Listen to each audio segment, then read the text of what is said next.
had a brain fart. I forgot where I was.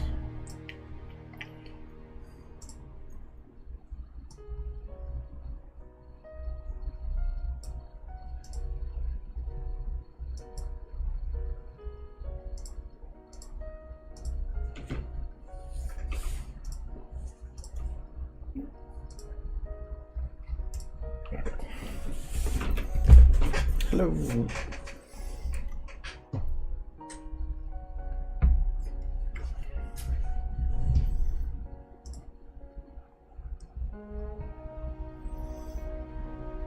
Yeah. Hello. It's still opening. Yeah.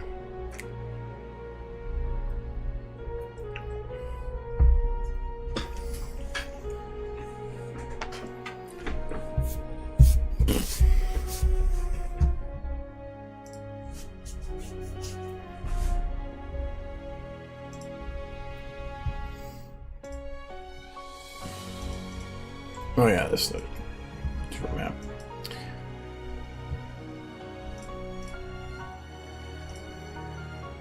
Okay.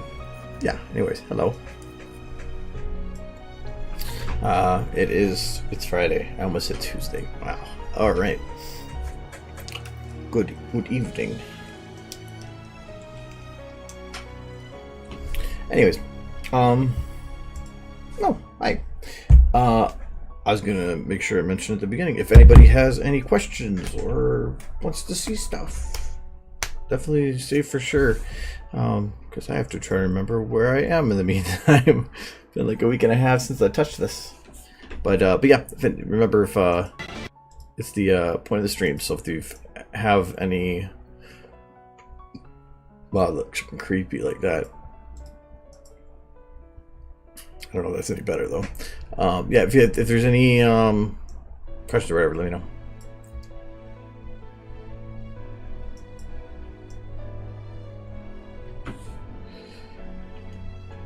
Oh yeah, we're doing these last parts. That was what this was. I think some of the lighting was done on this. Yes.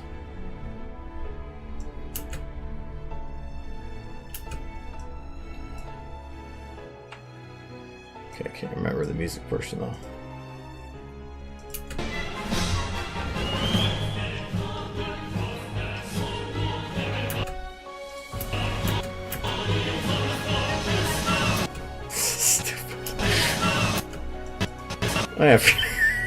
I knew that face was going to be there for a reason.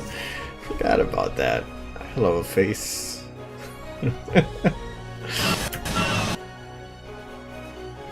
Oh, the fire is too slow. Oh, we need to get that started quicker.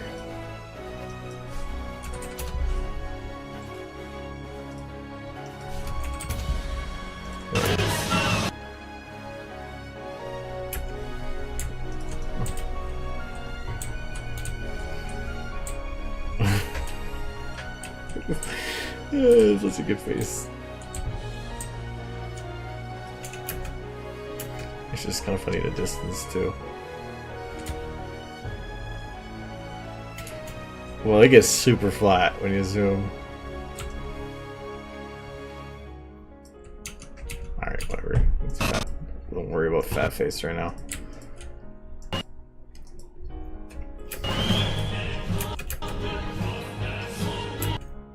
Hello. Is all the lip syncing done with this? I think it is. Okay. Okay, so thinking about a lot of this is just going to be getting the color stuff is set up for these shots.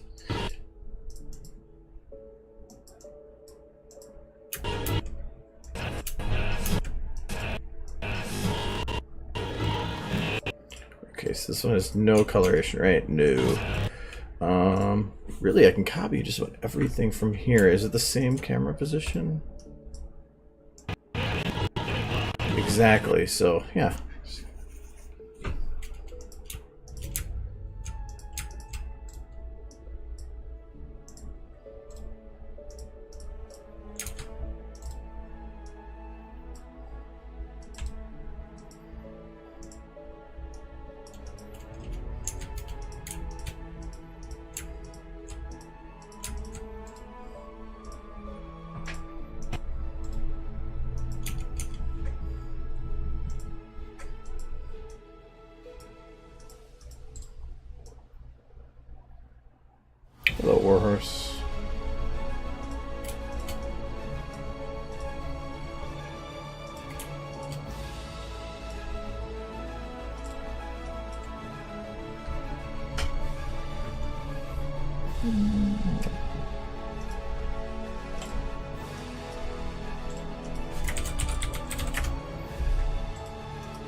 Actors. I guess it sounds the same when you say it, but so this guy card should be below. Okay.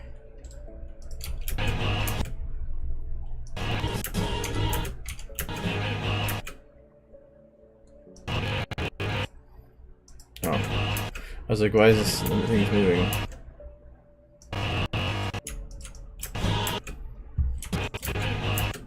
Do I want to have the backer moving like that? Maybe? If I do, I need to move it so they actually move the full time. Does it still move the full time on this?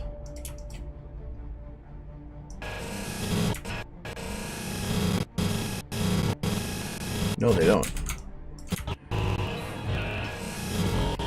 There we go.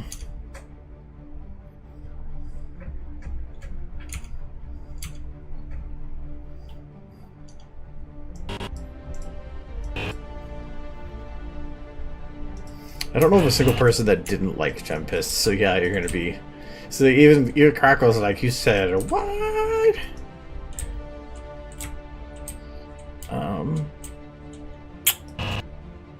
Don't think these are supposed to look like that. Not a priority right now, so I'm not gonna worry about it. This is gonna cause some issues considering. Alright, so I just need to have. Does it go that high? No. Oof. Okay. Alright, so this is the top end I have to worry about right now. Oop. This shot.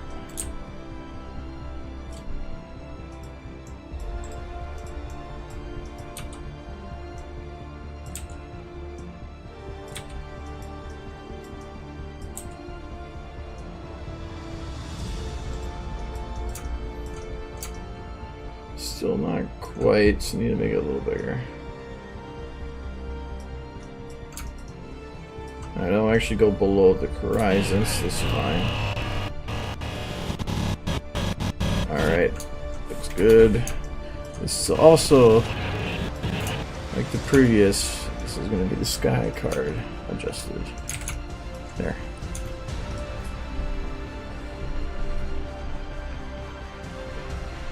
Bad dumb ch.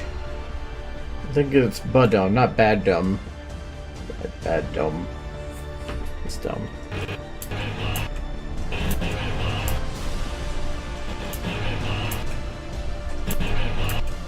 Still kind of worried about motion blur here, but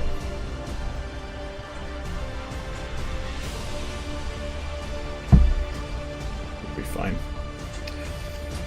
Well, the more people who showed up, yeah. If there's any questions that people want me to cover or regarding SFM or things I've done before, just let me know, and I will do that for show. Why does Crackle's head look so big here? I don't know why. I mean, it's not any different than a pony where their head takes up half their body mass. I mean, really. If the brain is that big, their brain is as big as everything else. Doesn't make any sense.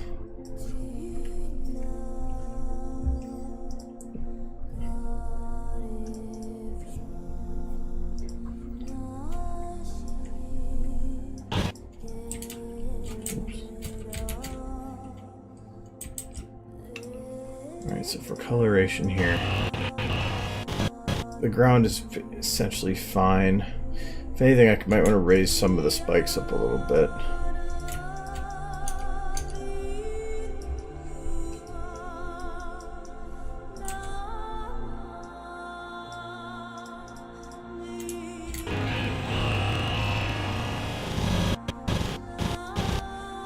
Okay. I don't know why I'm missing textures on them though.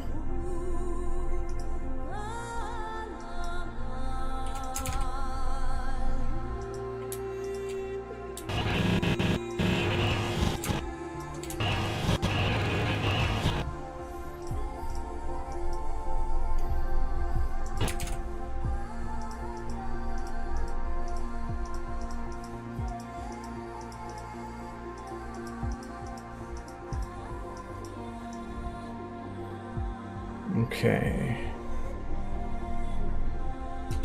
This is also what's hitting most of those spikes.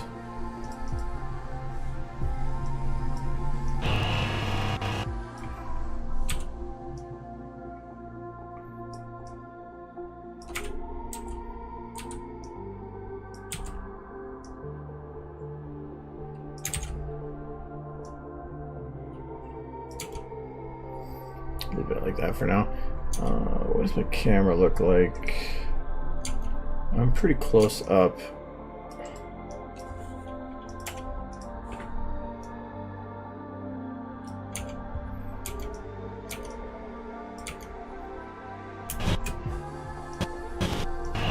The other one is based on the front shots. This one's not going to work like this.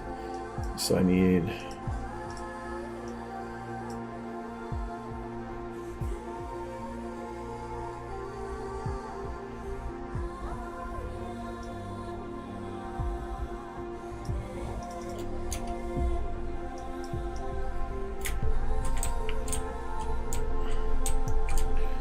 move this around to the back here a bit.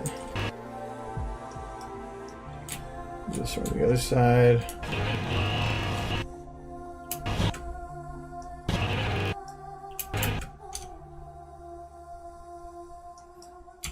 This one.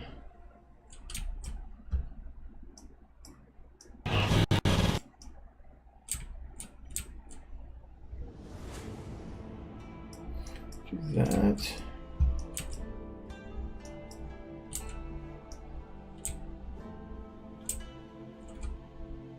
That, and that'll stay the same.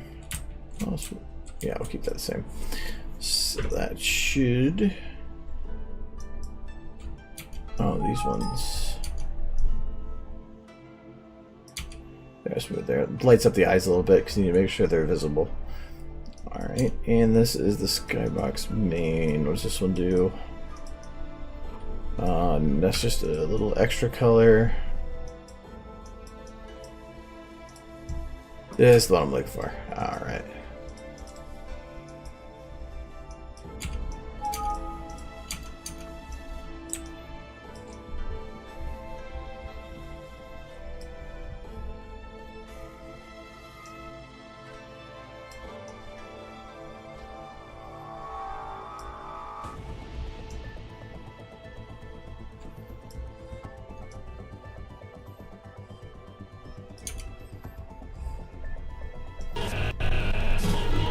Those are really bright at the base, so I need to really brighten, I think, the area up.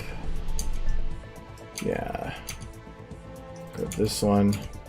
Move this one up a little.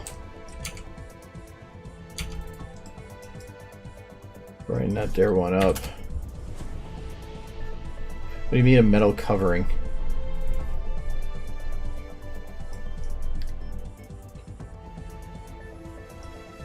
If this was not the one I want to do that with.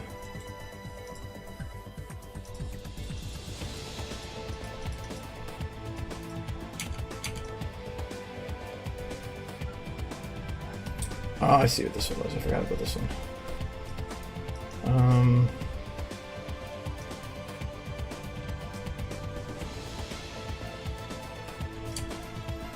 That should work. Cover all angles. No, I'm getting a harsh line over here. And is that from this one? Yes, it is.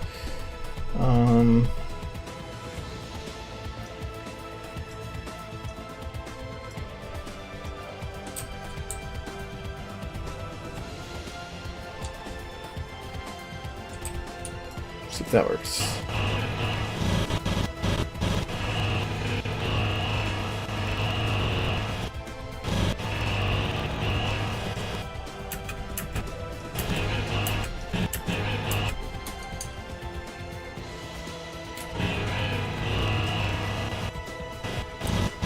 If I rotate this light, it will help the fact that it's a stationary light.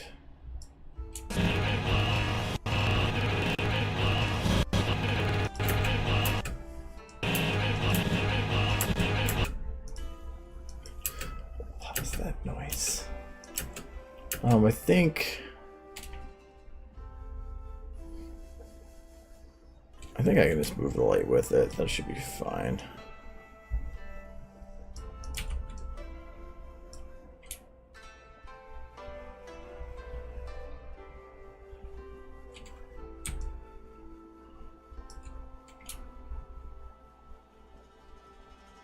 You can't tell it in here as much now.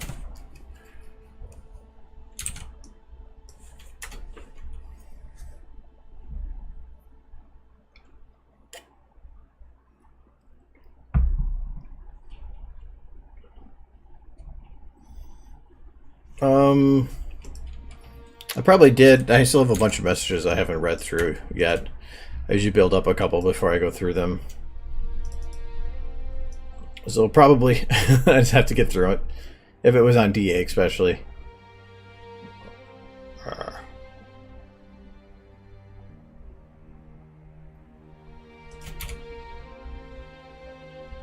Just make sure this is balancing with this shot.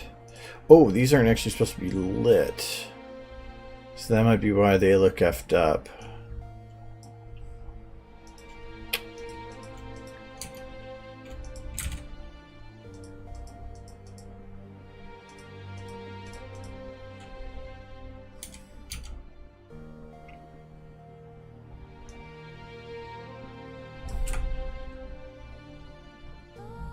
How'd they not get lit?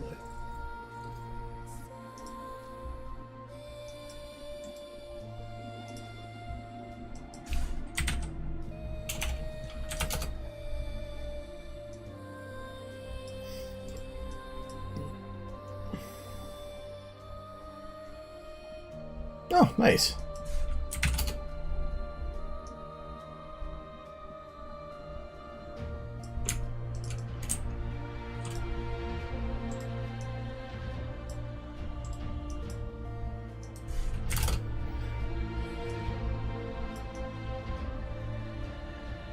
Okay, it's filling in what I need, and then there's the volumetric.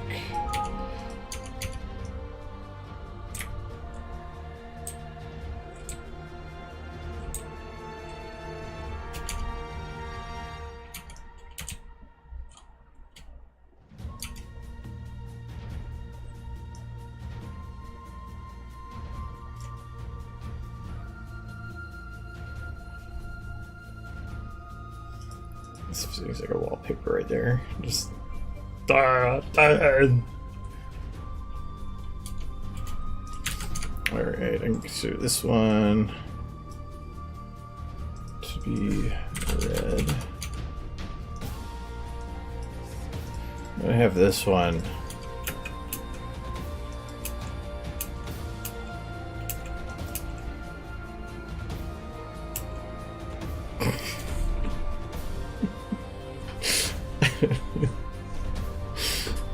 I need to put that one on DA, now that I think about it.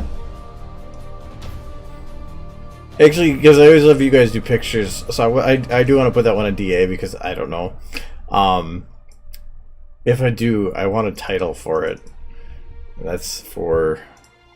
Did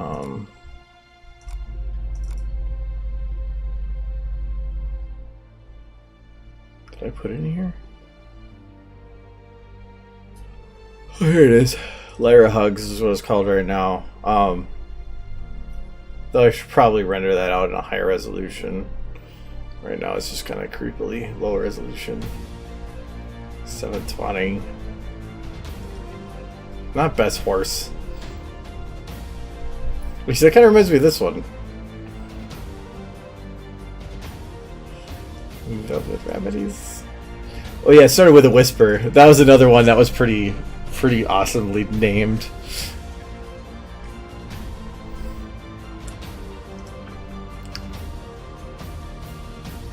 God, I have so many pictures that I sometimes forget that I did them.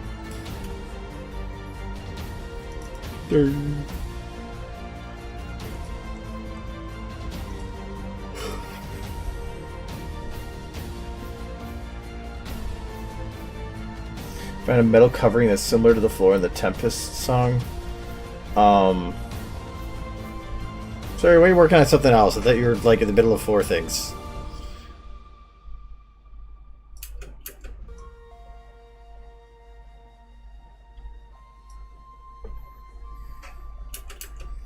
Okay, so I need to get... Is this going to be similar to this one? Similar enough.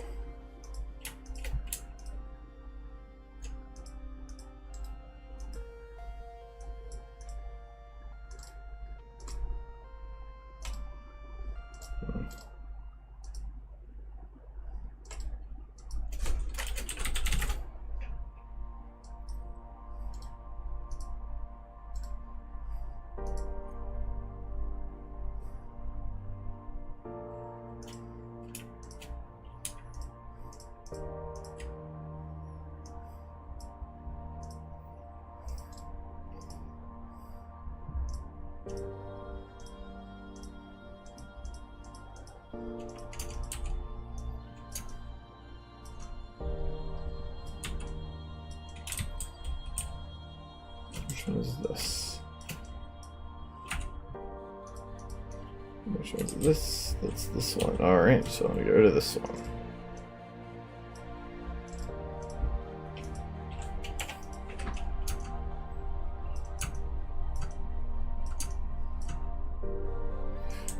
Lyra floating.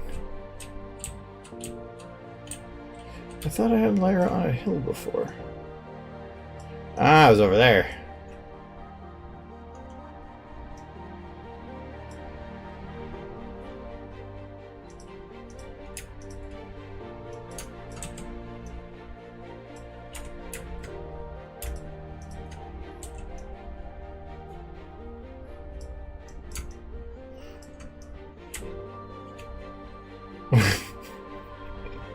You guys hit around like the most simple childish insults. Oh, I like this. And then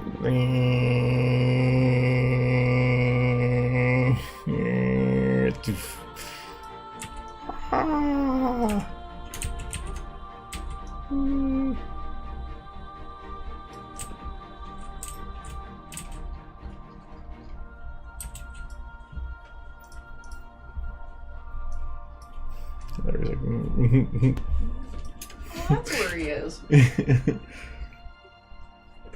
Lyra's being sneaky. Hi. You hiding in the corner? I was wondering where he was. What the frick are you doing to Lyra? being sneaky, Lyra's. Like this. Okay. Sticky, but like, no one doesn't.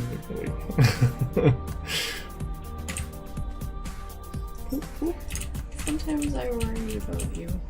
Oh my god.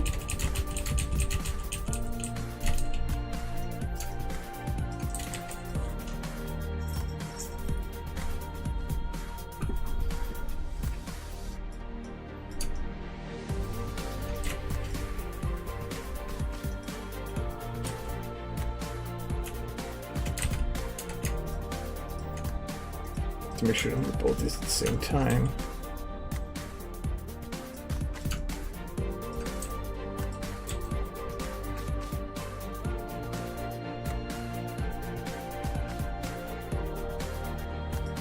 Like that.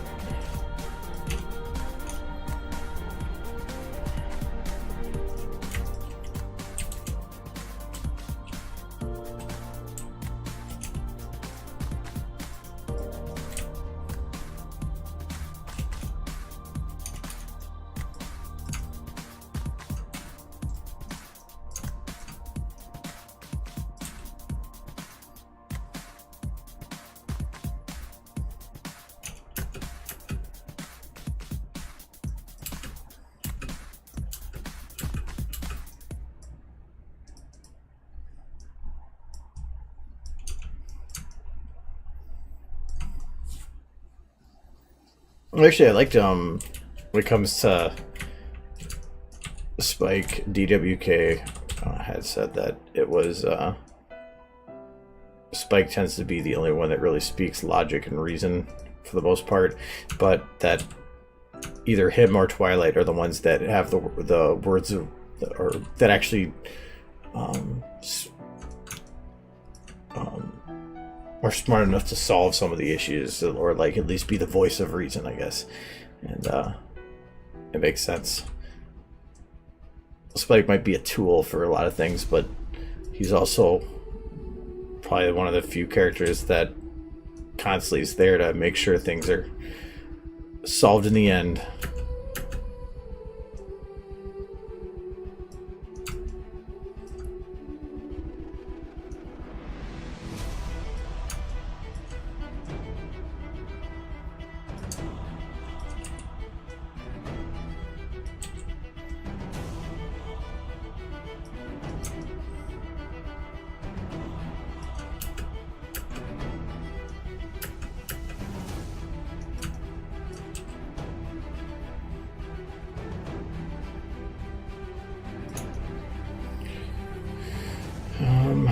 I might need to see if I can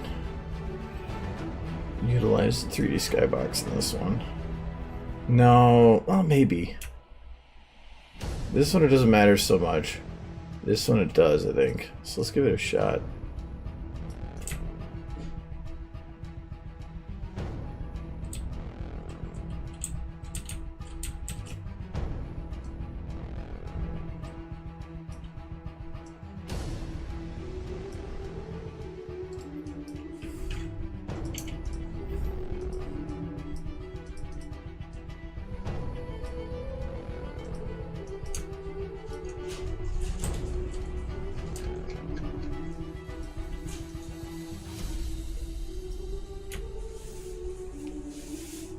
The reason I want to use the 3D skybox is that it'll artificially create more distance between the background and her, therefore giving a better feeling of perspective.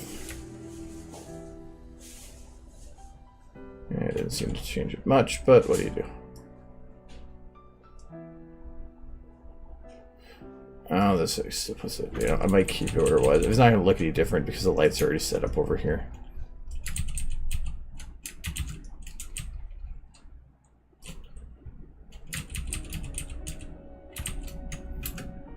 Okay, now let's keep it.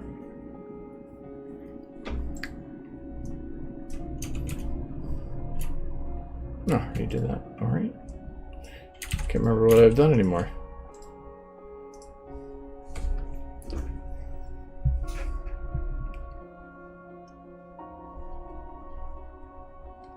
That's why they, like he says, it's usually it's either in one position or the other. In that one though, it's either Twilight or Spike, and that one it was that one I think it was just ended up being when he was caught. But even then, in a way, Spike still was the voice of reason. He made a mistake and was doing his best to try to solve it, but I think people fuck up.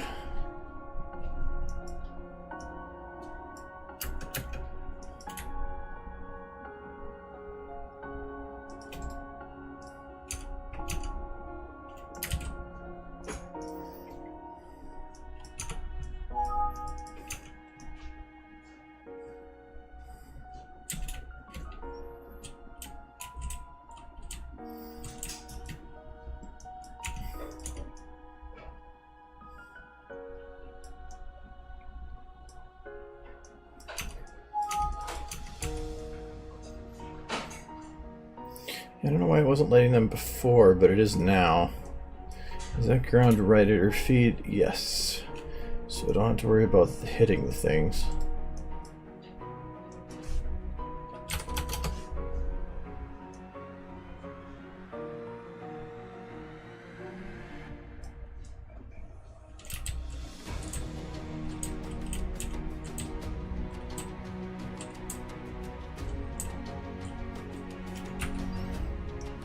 Essentially stating if I want to use this light, it's going to have to hit nothing. There's a big gap, right? No, there's not.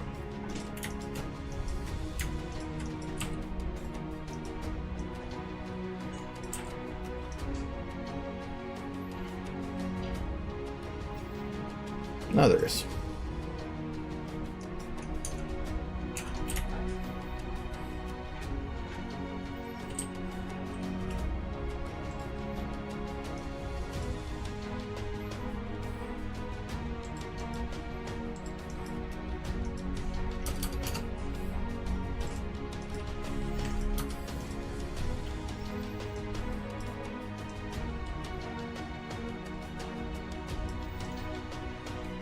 There we go.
Oh, yeah, I didn't realize I had the aperture go up.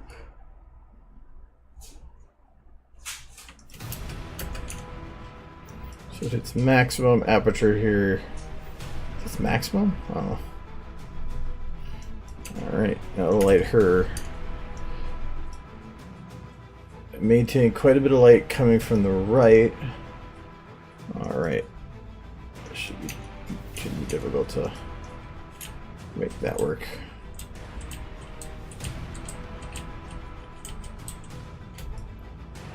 So be careful because I have the ground to worry about here. I don't want to light that up too much.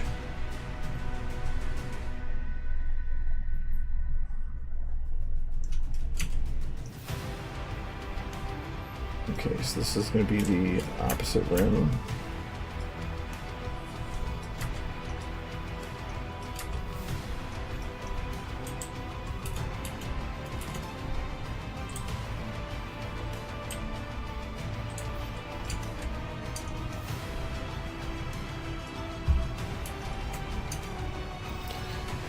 We'll see, that is good.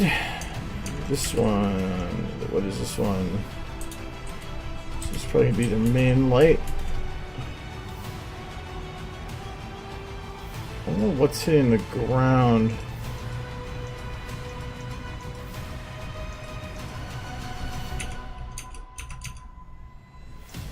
Ah! I was like, why is there a hose like glowy?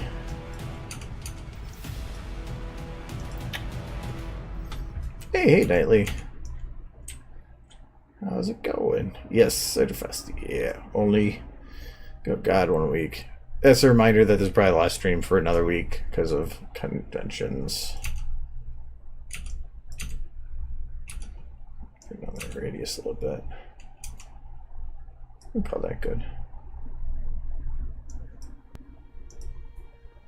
What's this one? Oh, this is going to be the ambient.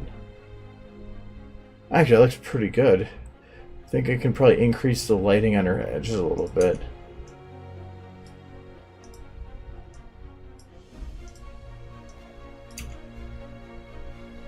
Alright.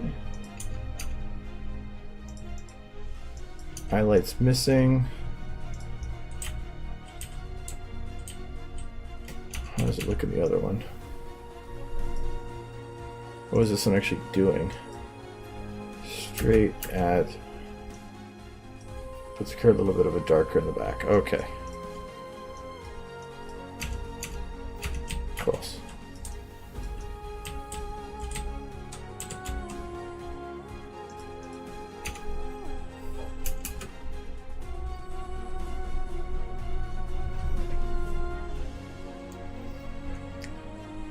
Yeah, it was actually, it was really surprising you didn't see a print on it. It's been like the last couple of years, so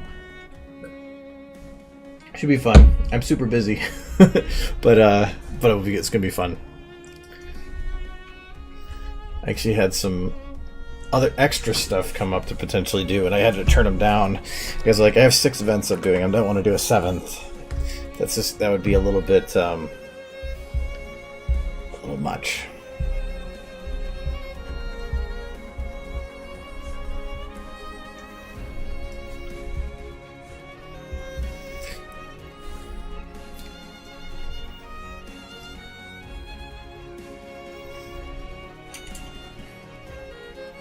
Also, volumetric light hitting that. I think the angle's a little high. Just because it looked like it was weird how it cut through there. I think I'm gonna have to stay low. Probably low, but I still want to cover the other mountains, so maybe like this. No.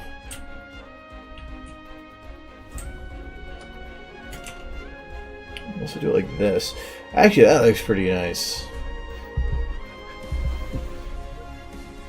Because it was weird how it was dark on the top and lit at the bottom.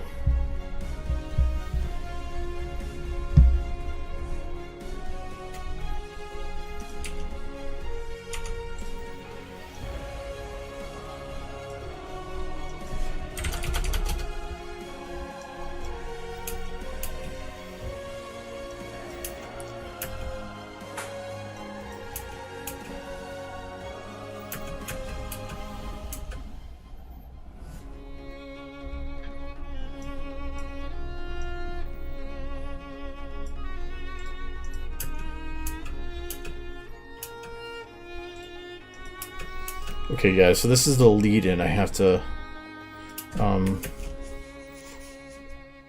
deal with, so I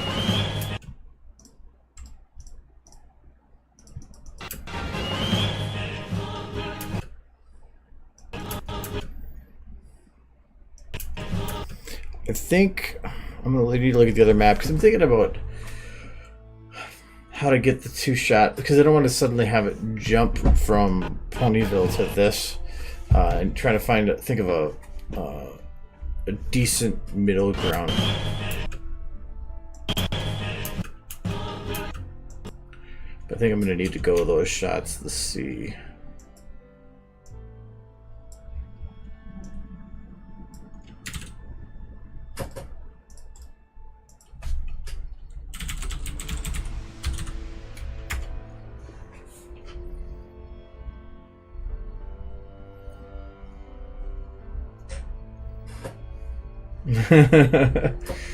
Yeah, I just want to try to do the streams usually as soon as I can for the day if possible. It used to be that I'd come home from work and start right away just because I knew how the hours worked.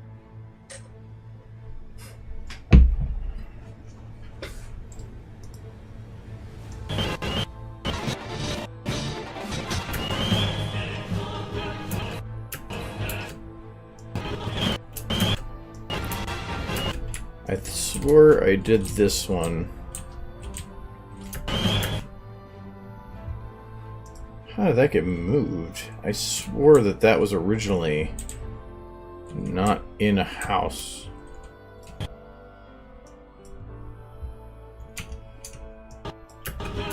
Because this is a normal land.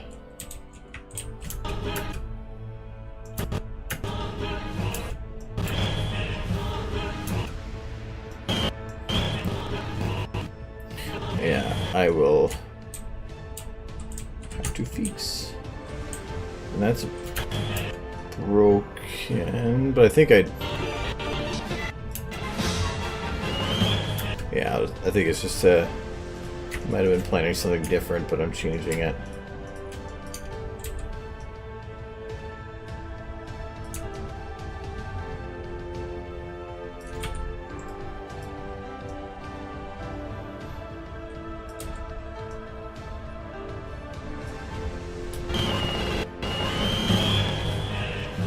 So I want to have something showing in the background besides just a freaking tree. I could show some of these houses, I guess, but...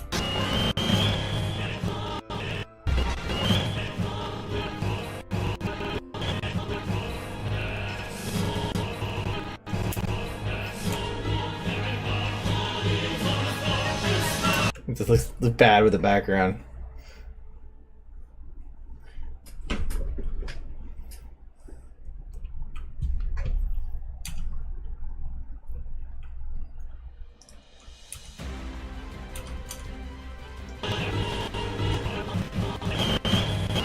I swear I had more done with this shot, though. I mean, I read for a reason, but I have no lights, no nothing. That doesn't seem right.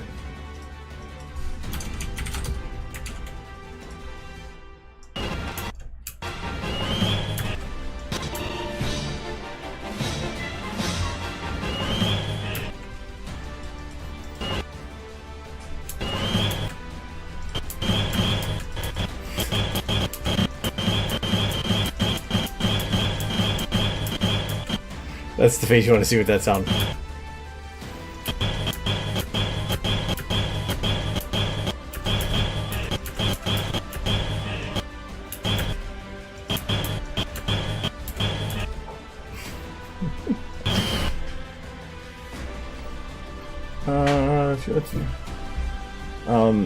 Oh yeah, there's, if you want to have them hold something, that's, yep, there is locking, which works in two different ways, and I can show that quick.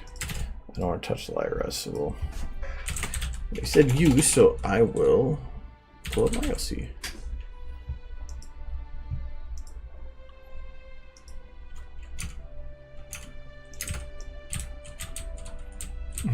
That's sticky pickles. It's sticky. It's sticky. It doesn't kind of ruin on the other screen. Okay. Alright, yeah. The only problem with it is that a hoof doesn't have fingers, so there's really no way to show a grip without manipulating it, like wrapping around it. But you can sometimes just play with positioning.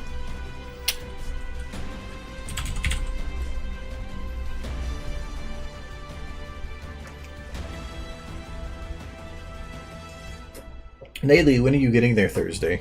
Or are you getting there Thursday, actually? First.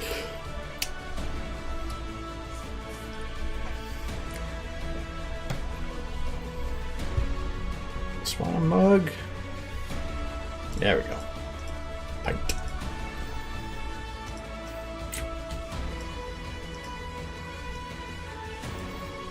Alright.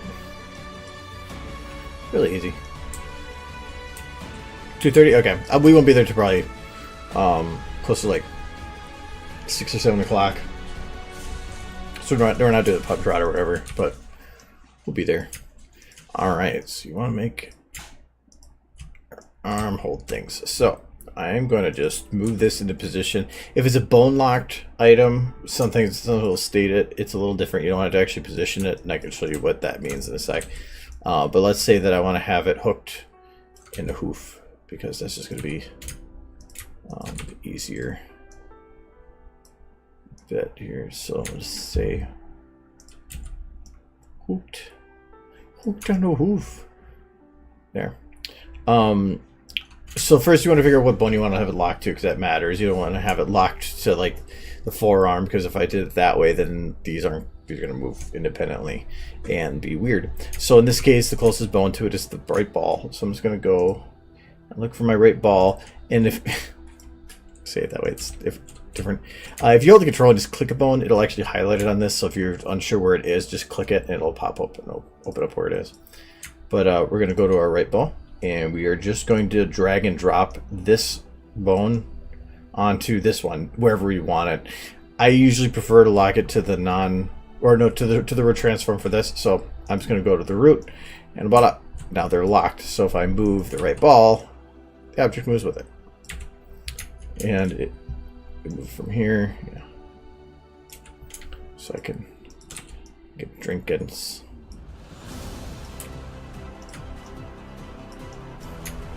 Tricks the ciders.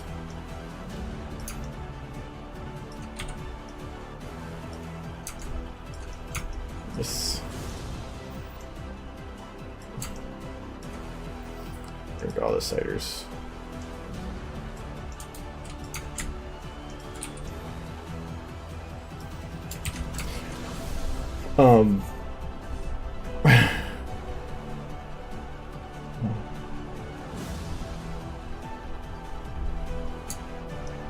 There's actually going to be two different types of SFM panels this year. One covering SFM ponies, and the other one is more just SFM and 3D in general. So that one will be a first this year to try. But we'll see what we can do. But yeah, anyways, that's how you do locks for like this. And in essence, what a lock does is is you can consider, and this information is a little bit off track for it, but I think it's good information to know, is locks work in two ways. Of you're either locked to the world or you're locked to another, to an object, and every bone, as far as I can tell, is either one or the other. And so like if I were to move this model, you could say that the root transform is, or like we'll do my model here. The root transform is locked to the world, meaning that no matter, or if I move it, I can move it freely within the world. It is locked to within that environment, the world. Nothing can really mess with it otherwise, because the world is stationary. And if I lock it right now, it's not really changing anything. But if I go to like the next bone up, like say, so this would be pelvis. Pelvis is not locked to the world. It looks like it is because if I move it around, but it's not, because if I move it up here and then I rotate the root transform, it shows that pelvis is moving within the environment of root transform. So by moving it up and down, left and right, I'm moving it in relation to the root transform. Therefore, it's locked to the root. So it has a parent. Everything kind of goes back to being parented to the world. But if I were to click like right shoulder here, I'm essentially skipping over that whole parent structure and instead jumping right to locking to the world. So if I move the model now in any way, that arm is now locked to the world. And so it's locked can be just seen in like two states like that. You're either parented to something or you're locked to the world. So that means that like you can think of it like an on-off switch for locks. Is it sometimes the lock will mean that it's locked to another model. Like in this case, if I just hit randomly lock, I'm locking it to the world. So then it'll be like whatever. But if I lock it instead to something else, and I don't think I can lock it to its... Oh, I can. So if I lock it to right leg, now it's in a whole nother environment. Yeah. So you can do that with locks. Anything can be locked to anything, essentially. I don't know why this is funny looking. I'm trying to think. Oh, but if you have a model that you load in, it's like say we're gonna unlock this cider cup, and let's say that you already have motion on the model like this at some point. So you go and you say, okay, you're looking at this position, you say, okay, I'm gonna lock this cider cup. We're gonna say right ball, lock to the root transform, voila, and you call it good. Well, you're gonna notice that it didn't actually do anything.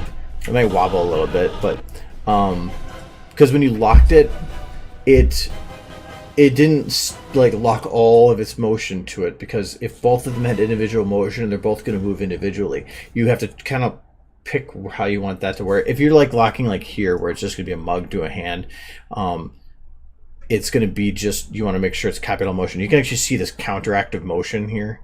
So when this isn't locked, it's nothing. But as soon as I lock it, bam, you got a whole bunch of motion, because that's like moving in the opposite direction. It's interpreting the motion of that model in relation to how it was in the world.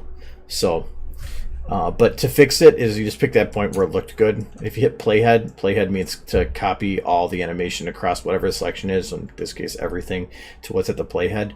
So you see it'll eventually just go boop, and then now it'll be locked. But if you like say did partial, then you're gonna get the motion, just not all of it. So if you have an issue with something that already has a motion, you go to lock it. That's what you'll need to do. But then you also have items that, or like you'll have to manually position something if it has no named bones, like this just says root. But like say I load up, let's see, I think this suit, this one, I think this one works. Yeah. But like this one is bone mergeable because it has actual bones that match the name of the model, the female model set, and that's why you'll see based on that. In this case, I can actually just drag the whole model onto the suit, and it'll find every bone that has a name is similar with the one I'm locking it to, and lock all those bones together. So that's why you see a whole bunch of locks pop up. Now, if I go and hit playhead, I'm technically adding in the motion.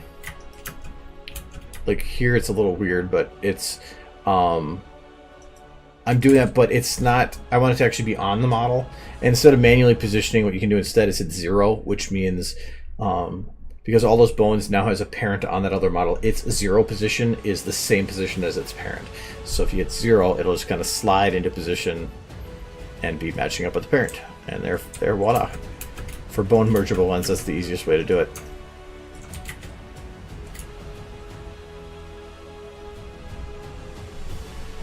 But I'm pretty sure that there might be an oxygen issue if you're drinking cups like that.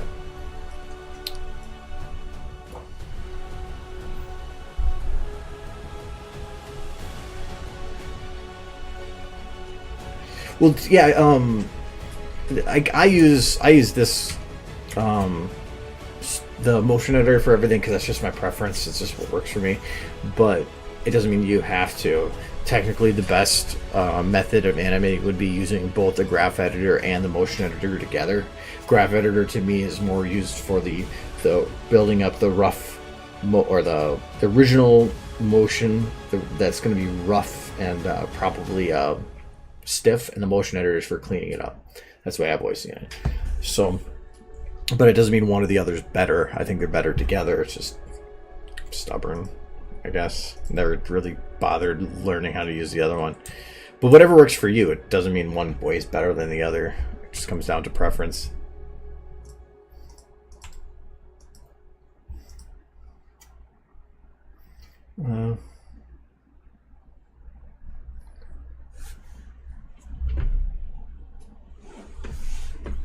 Alright, yeah, I'll try to.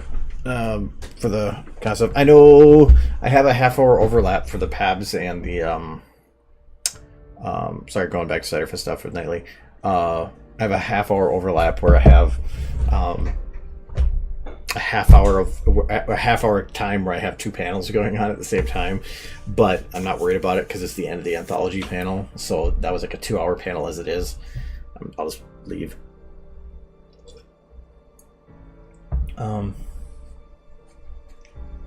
Yeah, and that's fine because to me it works really well, but I've known others that doesn't make any sense. The motion editor doesn't work. So I mean, the graph editor works for you. Use it for sure, definitely. Now, I'm not complaining about having overlap on panels, but considering that I have 5, that's a lot to try not to overlap. And I don't know if originally my name was on that one while they were on the other ones. So when scheduling, it probably was a little more confusing. But I don't care. I could have been worse. It could have been straight up on top of each other 1-to-1. But this is a longer panel with it overlapping a little bit with another longer panel.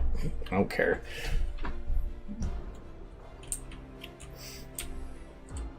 Doesn't make everything. Yeah, well, the motion editor makes everything look smoother, but it's good at the smooth, but it's hard then at trying to make things look, to have that stiff look, because sometimes it's about moving from one motion to the other can look too smooth with the motion editor, where it's almost like bubbly. Well, the graph editor has the opposite problem, where it can just look too robotic. So that's why I say both of them work well together, but I found tricks for making the motion editor work better that way. Namely that when I have like, I don't even care what I'm grabbing for this, but like, if you have one motion like this, just ignore the actual model. I'm just looking for the shape of the graph. Like this, and actually I think these are going to work weird because of, yep, one.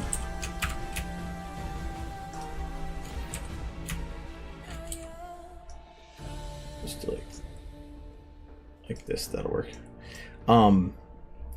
Is that because instead of having this weird, very smooth valleys, whatever, I've been doing it where I've been doing the motion and then I've been grabbing it and just shifting it like in weird ways to try to get those certain bits to be faster, and then just rounding the little edges, and then I kept poking at it until I kind of got it.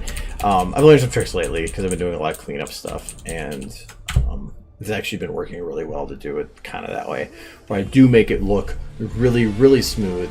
Then like I'll have the head sway back and forth like way too liquid, but then I'll add counter motion to the head to like try to keep it in place where it still keeps things moving a little bit, but without making it look like they're in a vat of gelatin floating around.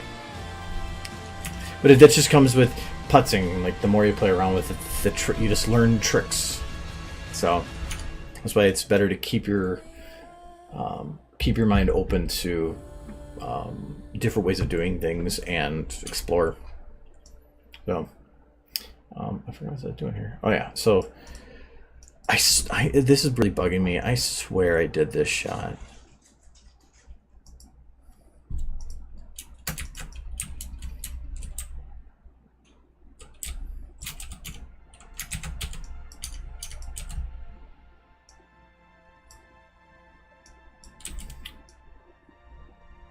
I could double check on this on a past stream, but I'm not worried about it right now.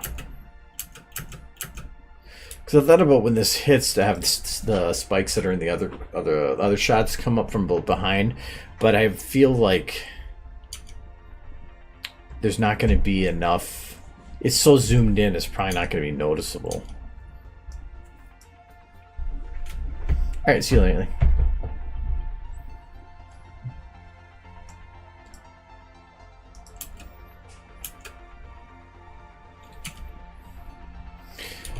You know, like how this lighting is set right here. The only thing I don't like about it is, like, I like how the background looks, but there's no way to really darken the city, I think, more than that, is there? Yeah, because it's so dark it normally is. This seems really bright. Is this darkened? Yeah.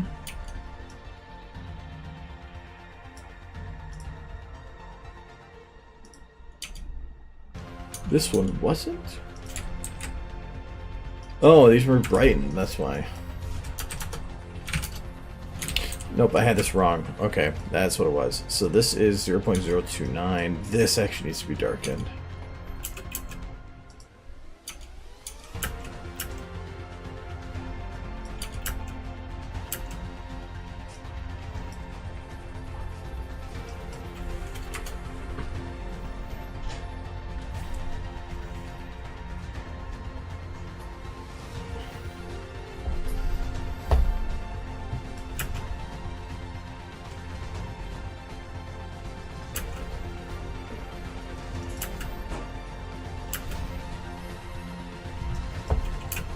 Actually, let's blend this a little bit. I just kind of want to do something different than just scene build, scene build, scene build. Seems like all I ever do.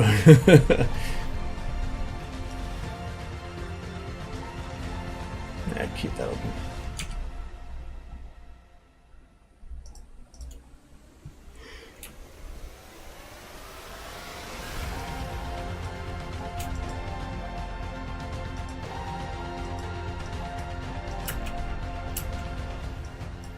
So like this is one of the issues, like here when I go to look down, it has this, it fades off too much, it's too smooth. And I don't want that. So but I will keep it for now. But like here's going to be a sudden shock, so I don't really want to have much for blending there. Or if it is, it's got to be really small. Not small enough.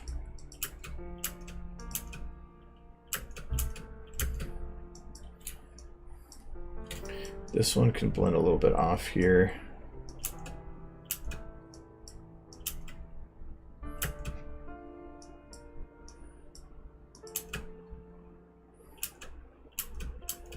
Okay.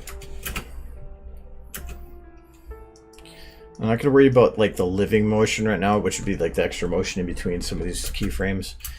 That can come later. Let me mix up the music here.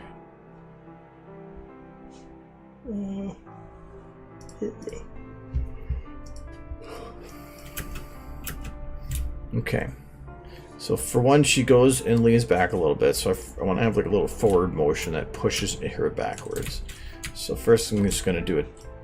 Test it to see if it works.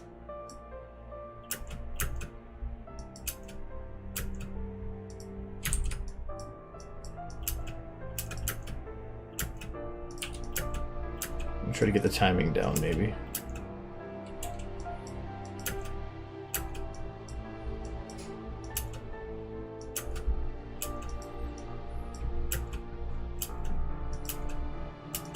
Okay, so that'll work.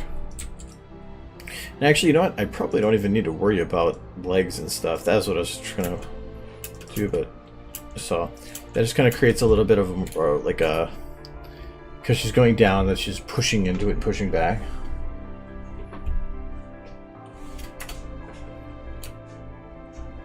Okay, no. Where's your eyes? Eyes wise, mid motion, so let's see right about here. I'm gonna lock the eyes. This is originally how it was, so I just always forget to deselect them. So I'm gonna have the eyes closed during this. If you're doing a large transition between two different positions, it's best to have the eyes closed. Oops.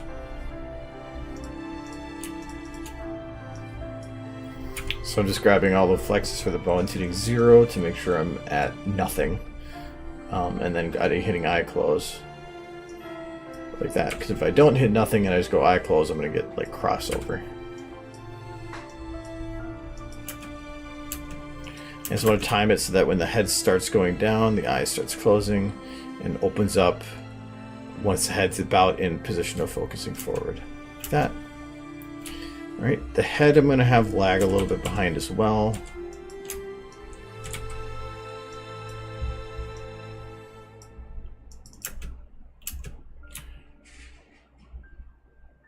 Okay, and then the same thing, I'm going to have the head go down a little bit on the other side.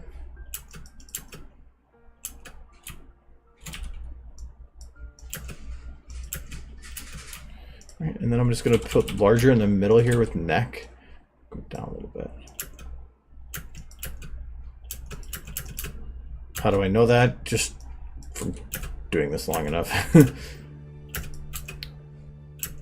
And by having all those little extra motions, like I found that anytime you go do a motion, like if you're gonna go left, have them go a little bit to the right first, like you sort of swinging into the motions. So, and that's what I was doing here.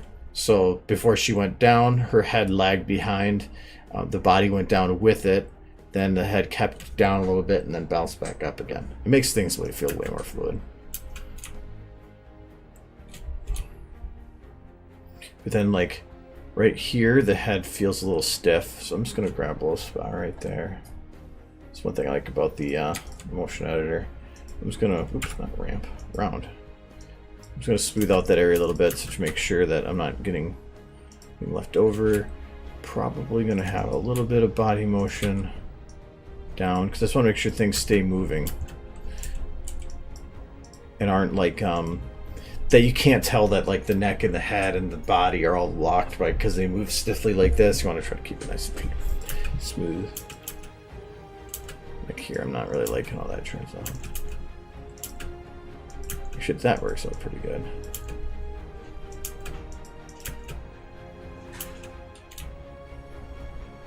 Okay, I'm not worrying about the middle parts. I'll get to that.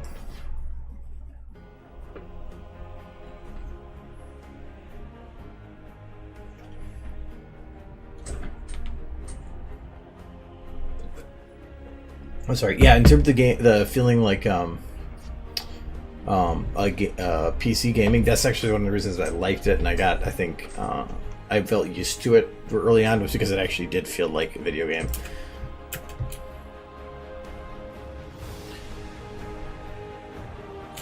One of the motions here that I can do, and I have to remember to do this more, is to actually like bounce the head.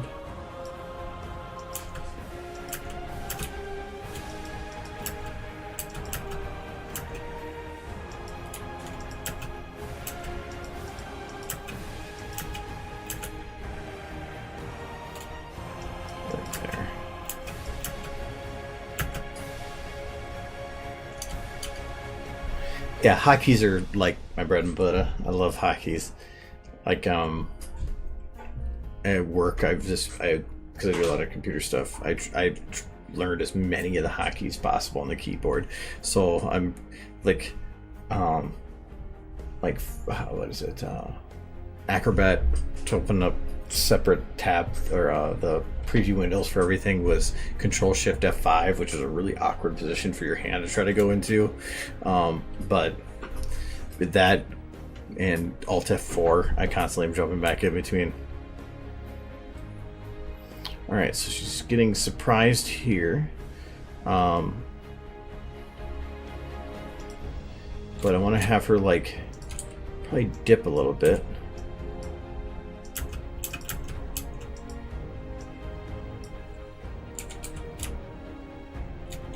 But if she does dip, her head can't go like that. It has to basically go straight down.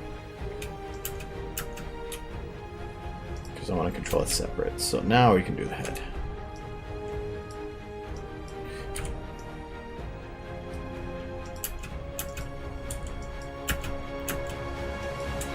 I don't know if I'm going to like it, the neck like that.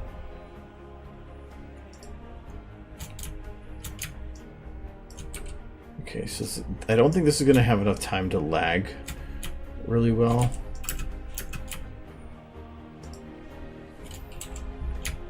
Without probably adding too much motion.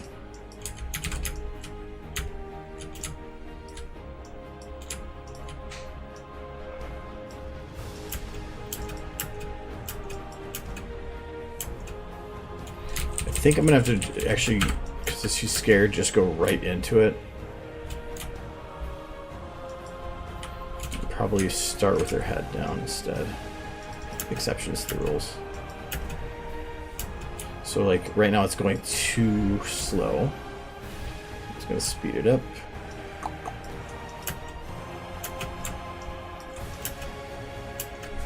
think she might be going down too far.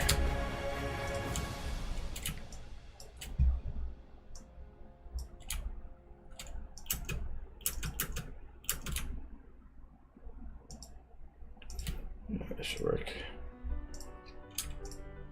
Some of this motion got a little mucked up. It's really staggering.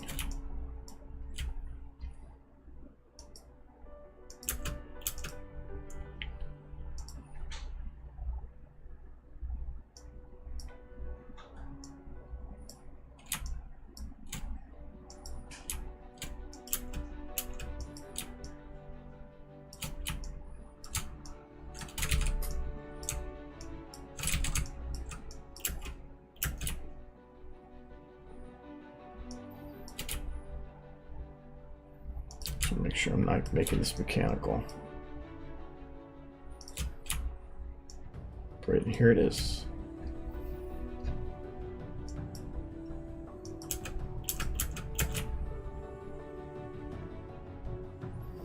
I'm missing motion on something.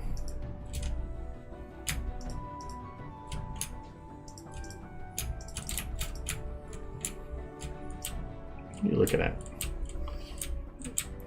Butty. I think I might just reblend her motion here. So a nice thing about keyframing is I can just go bam, bam, fixed. I think I'm gonna make this super quick.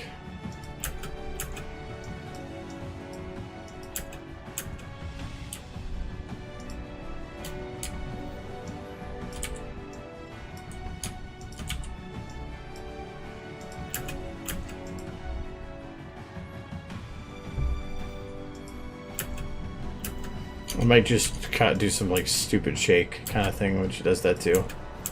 Alright, I want to have her eyes. Again, same things. I'm going to grab here. In. Out.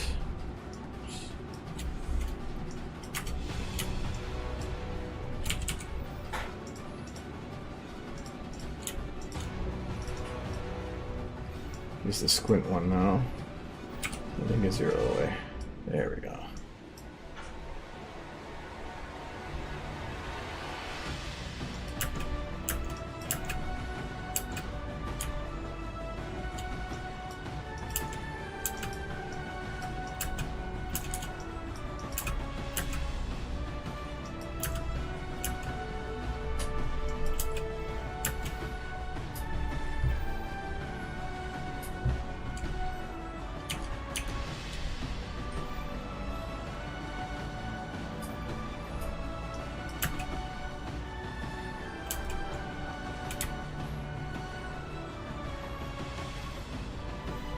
Like this one, I probably want to have a nice strong downward motion.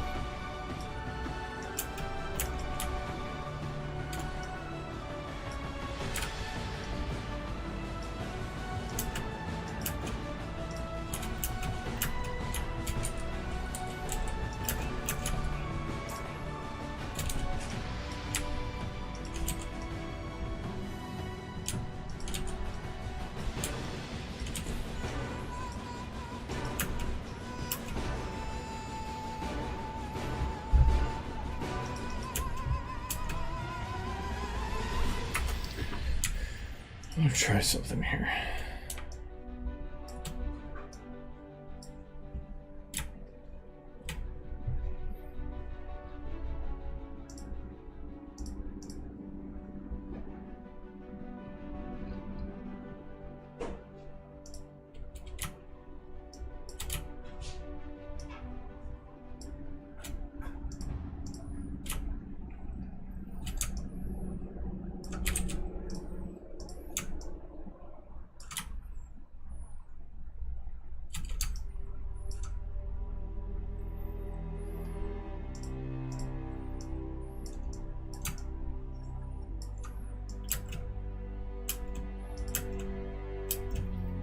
Okay, it kind of works. I have to do this a little different.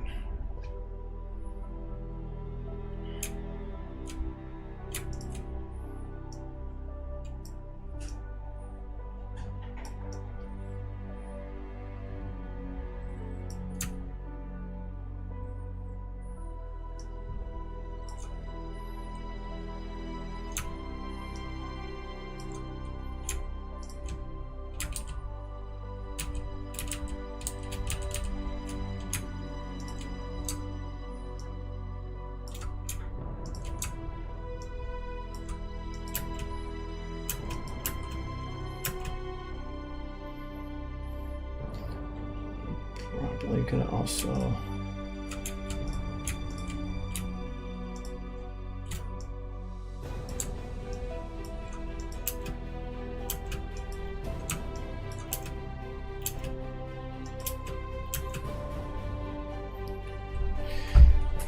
I can't really do the heebie-jeebie looks because the models don't have the ability to control that, but what do you do?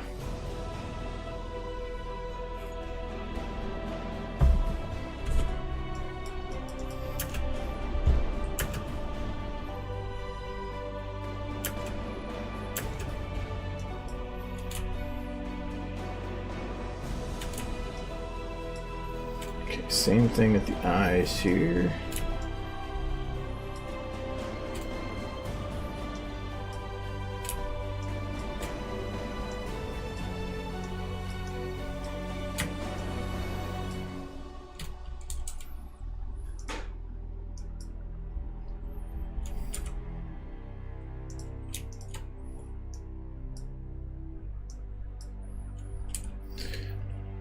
I think there is a flex.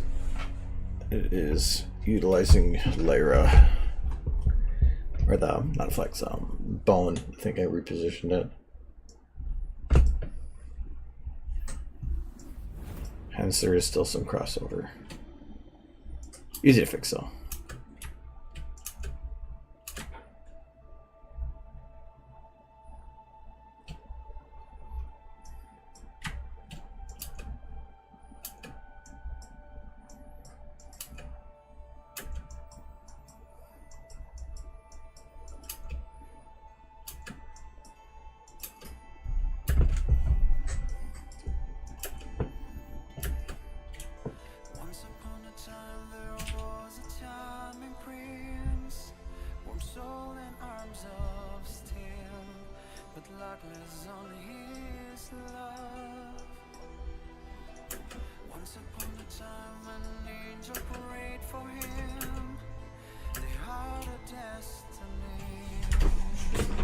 Okay, yeah, you get the flex fixed.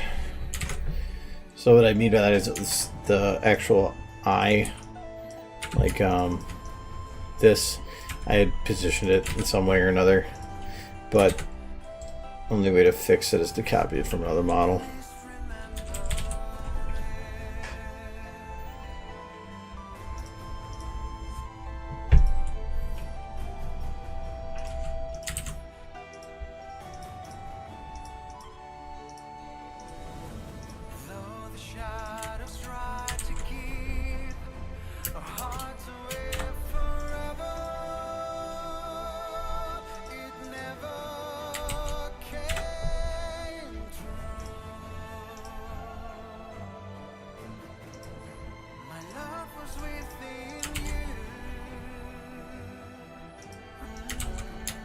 Is it not?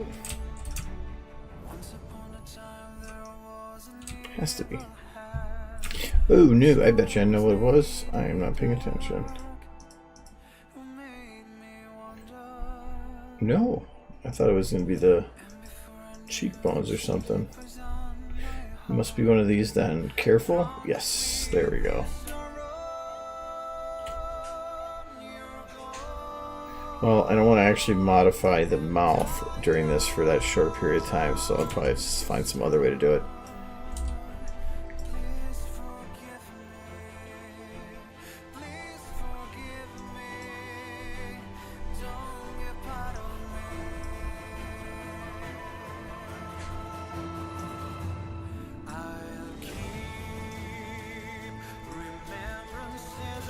I don't know if there's a way to do that. I might have to.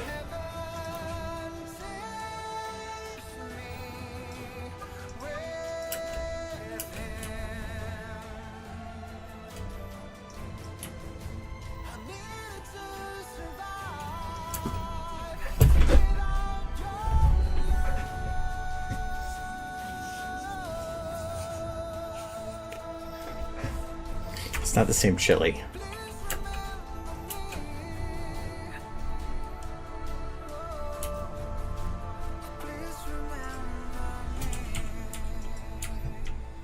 Daybreaker likes Sir Wendy's chili.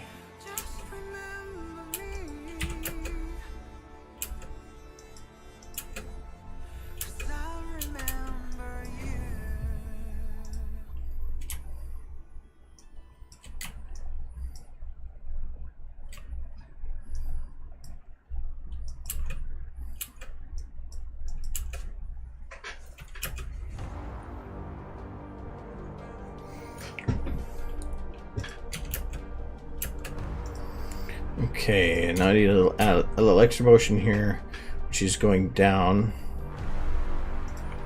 I want to have it emphasize going down, so let's try going up.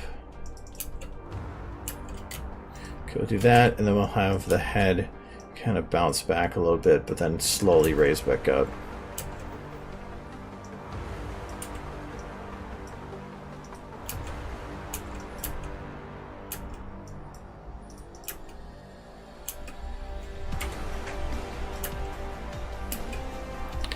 Works, but not so much, just a little bit. I think actually, instead I might try going backwards as well.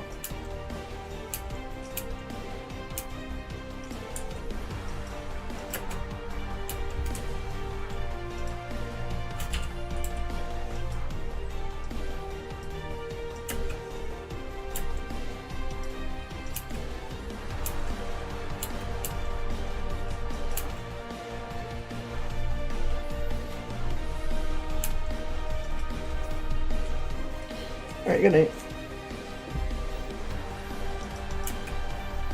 Alright, I just want to... So there's little bits right here where I need to create some kind of motion, and here that I need to make some motion. So I'm just going to grab an area in here. Let's just say like this. And actually sometimes it's... I'll just take Lyra right here without the face. So she stops moving right here. So I'm just going to grab a little bit before the end there and just round that way out. And then take this spot too. So like right here and a little bit of there. We're just going to round this way out. I didn't actually do anything there, did I? Nope. It creates a little bit of motion, just a teeny bit, without much work. So like here, I'm going to make it so that her head continues upwards a little bit. I'm just looking at what motion do I want to add in that, just continuing on with a lot of the motions that already are there. So I think it's okay to have her head go up a little bit more afterwards, but only for a short bit, and then have it slowly drop back down. Okay, the facial animation will hide the rest of that. It's just, there's pixels moving, that's all that matters.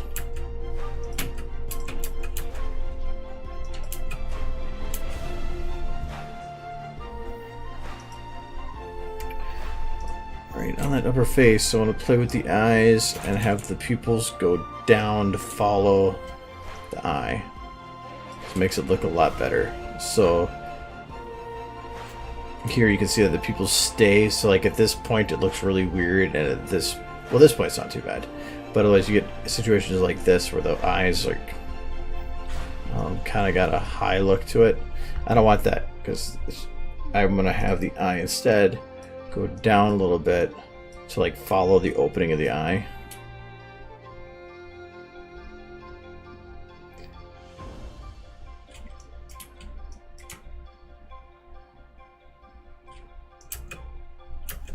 It helps add a lot of life.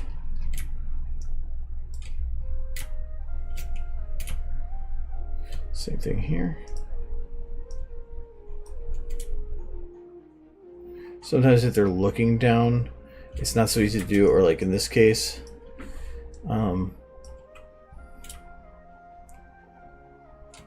it's not looking good enough, so I'm going to add some extra.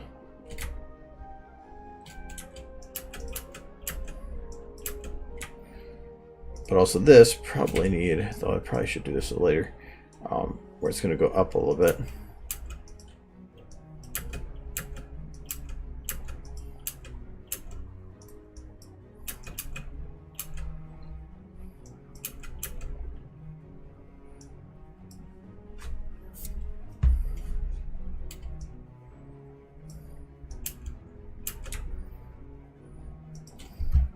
So I do this right now. So her eyes right now are just full wide. I don't actually want that for the full thing. So I want her, after her eyes go wide, to immediately start dropping back down to not wide. Probably add a little bit of sad in there.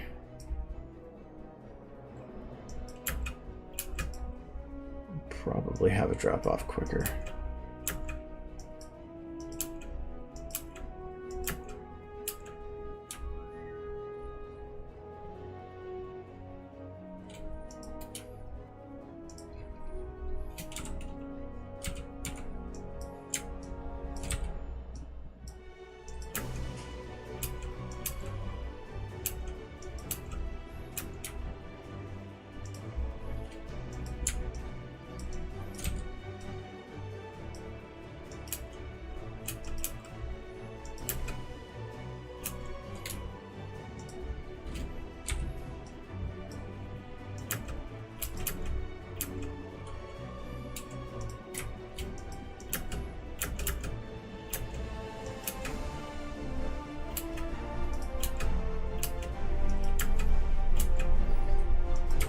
Okay, I don't mind it, but it looks like her neck's separating too much. I like the motion, I just don't like how it's affecting her head. So I think what I need to do is have it so that this motion is added on as a body motion.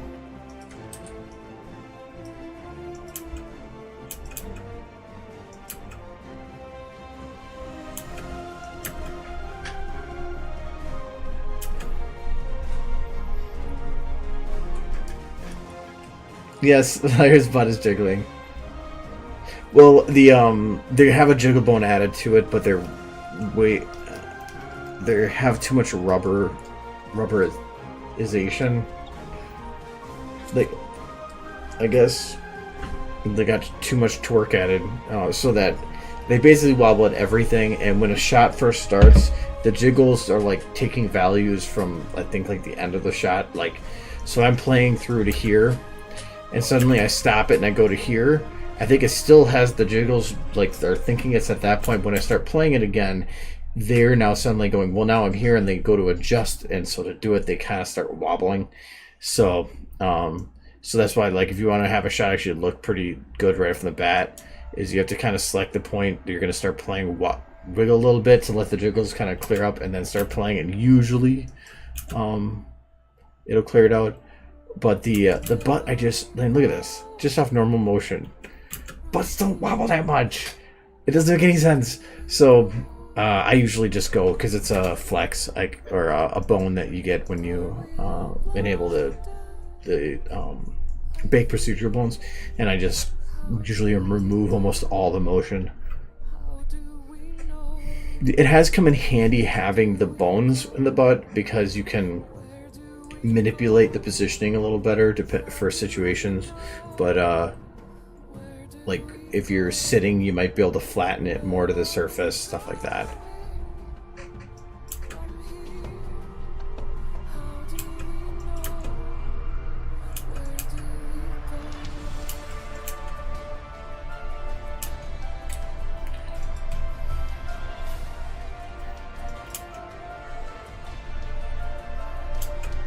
I think I'm gonna have to play with eyebrows. Normally I'm not one to care, but the nice thing is I only have to worry about one, so I'm gonna look at it from here. So this is one eyebrow, so we're gonna go figure this one out. So this is gonna be surprised.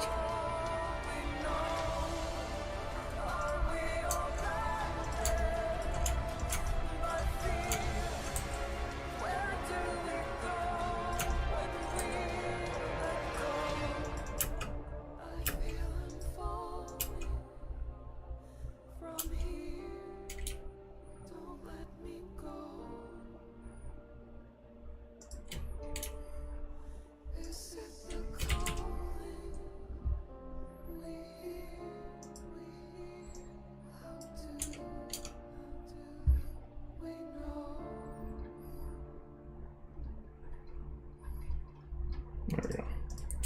Lost it for some reason.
Well, you know he loves the booty when there is a flex called "Don't touch that darn flex," that just makes the booty bigger.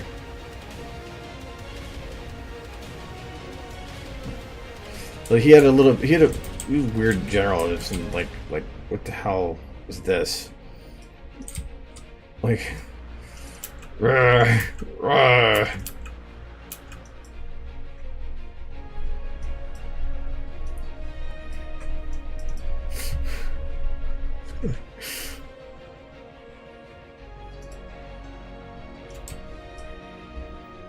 Let's keep that. We'll just go like on.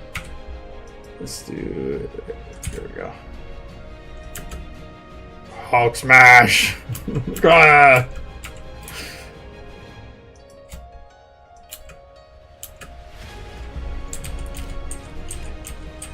When I don't think that the muscles don't really work in that regard.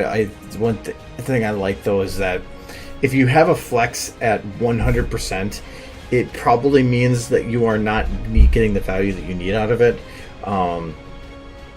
Because if you hit 100%, that means that is what is the chances that exactly what you needed is right at the max? No. Chances are you need something a little bit past that or something. So I actually like that something like this is way overboard, because then it allows you to use it potentially in smaller amounts. Because like being able to just go like this could allow you to add muscle mass or something, or bulk somebody up for ease, or let's see here. Here, it adds just some more definition for potentially muscles or something that could actually be useful. Or the same with starve old. That could also come in handy. Maybe not in its full amount, but you just add a little bit and you can thin somebody up. So I like that those flexes, while they look weird at maximum, they do have some benefits to it. Same thing with like the breathing. Though I haven't really seen much of a use in that because it doesn't work with clothing. They're not selectable bones, so any clothing is just going to clip through. But I've used this one before, the drinking flex too. I like this one for having it so you can drink. So you just have a flex that starts in the jaw and then goes to the neck. And then if you really wanted to, you could grab this one to finish it. So like, I'm gonna have a quick drink flex. So I'm just gonna grab breathing 2, was it? Yeah.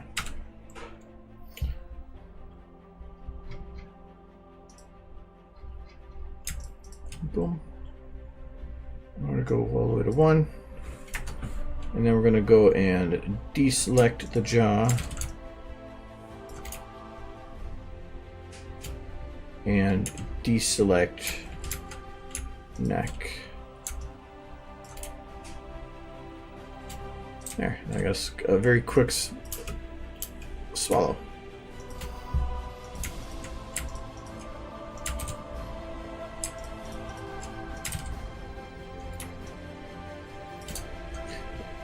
They should probably have a slower fall off, but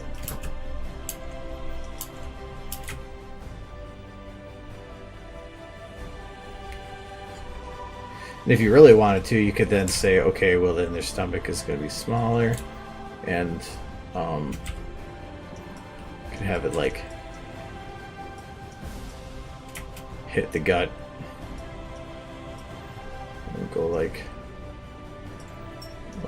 boom.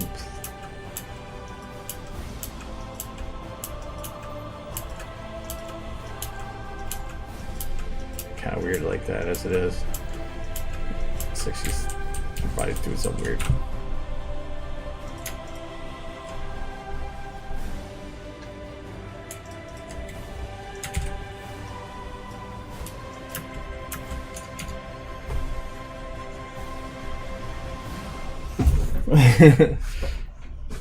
It looks weird, but like if you add the mouth motion and some of the other body motions along with it, it's nice because it adds a little bit of extra depth to it. Plus, I was using maximum amount for it, and again, in that case, you probably wouldn't need the maximum amount. And you don't actually need to go down to the stomach level. I mean, it's in general, it should be mainly your jaw motion here, and then potential a little bit at the neck. But yeah. And what I mean by the breathing bit is, I have the female spacesuit from before.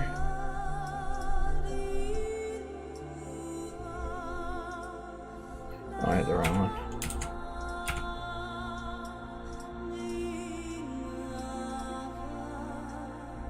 There we go. So we had this one, but then if we go to use that flex, we got the wrong one again.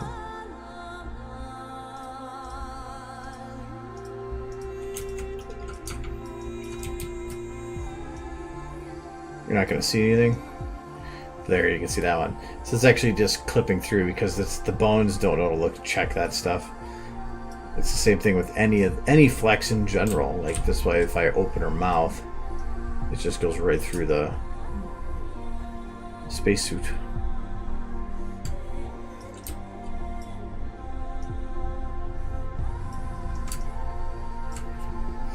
But that's not really the engine's fault in a way. It's not about this spacesuit with the ears. Is there supposed to... Oh no, there is supposed to be a bone. That's okay. There is a bone for the ears. It just isn't supposed to be 0. It's supposed to be defaulted. Because there's no bones for the ears until I lock them in place.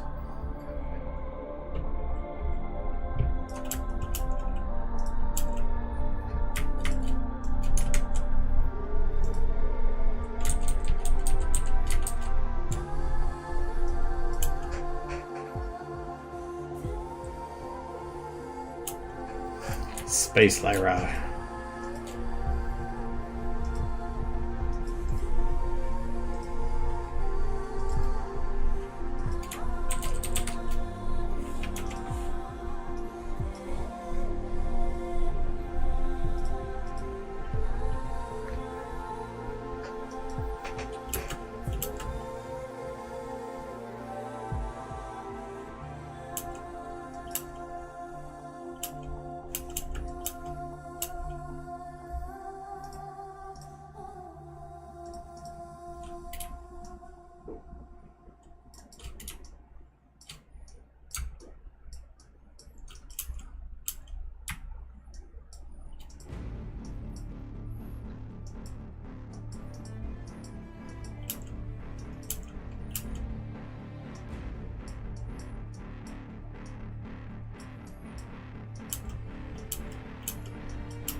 Okay, I want to have this potentially push a little further forward right at the start.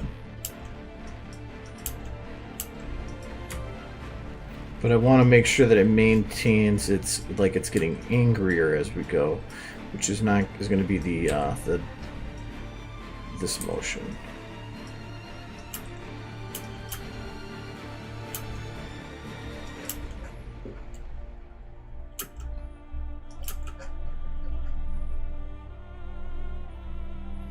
Finally, you don't really have to put a lot of animation in the eyebrows.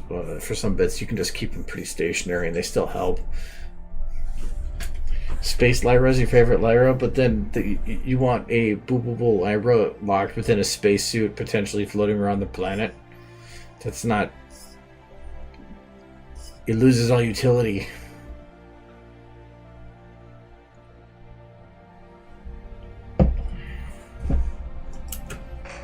It.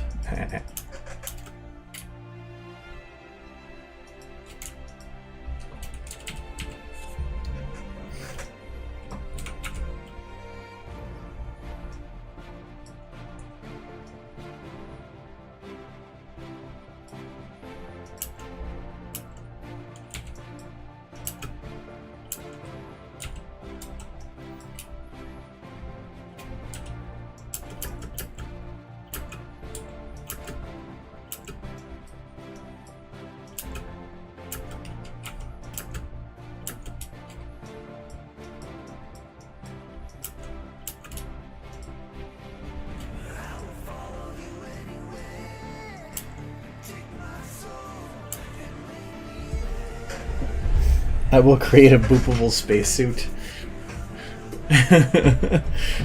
Like where their nose is still there.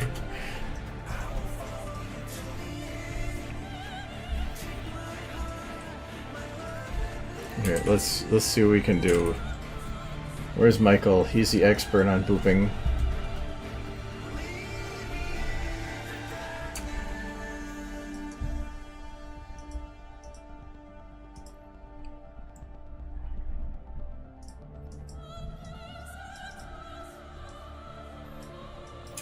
I mean, like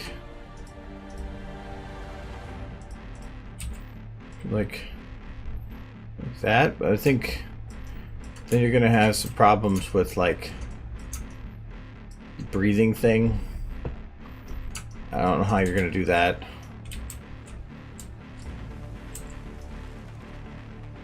But then there's boops.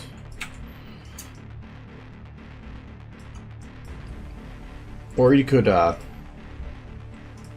just make it like much bigger, and then you could like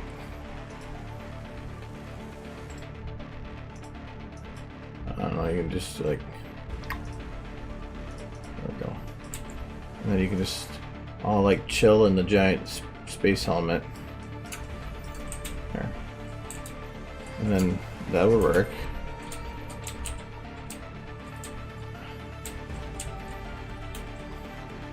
This I don't know what this made. I kind of bring up questions. It's like it kind of reminds me of like she's in the Vegeta's sand pod. It's still locked to her head.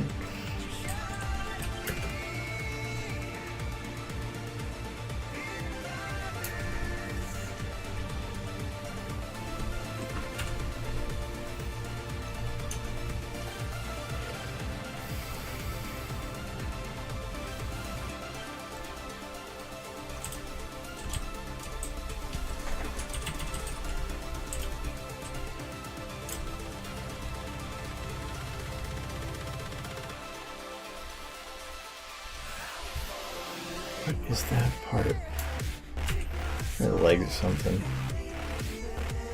Oh yeah, I have to undo because I moved Lyra.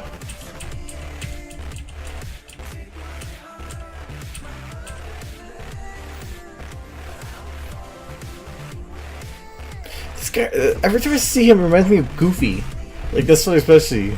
It's just like it's like. Hello? Gosh. It's the Goofy dragon. Yay. Ow. He can see forwards and backwards at the same time.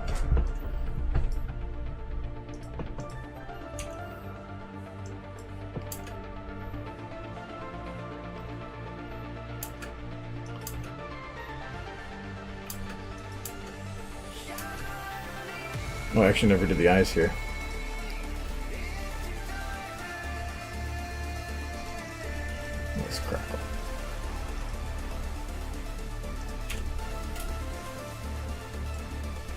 Oh, yeah, I got distracted on the other part, that's why.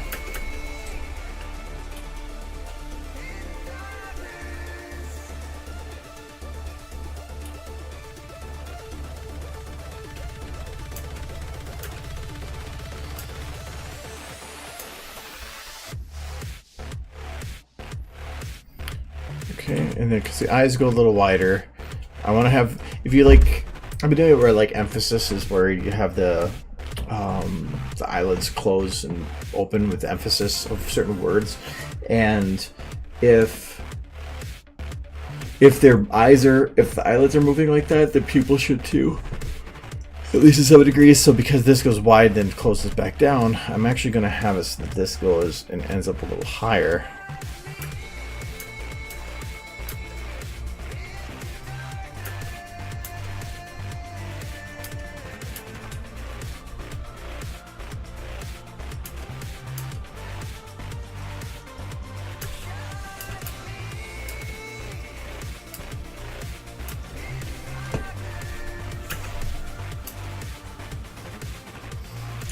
Should I have her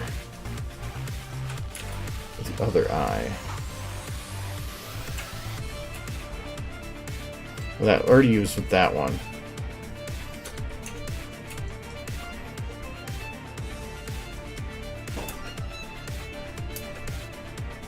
That does work. If it does do that, then I'm gonna have to have the eyes converge a bit more. So I want to keep the black centered.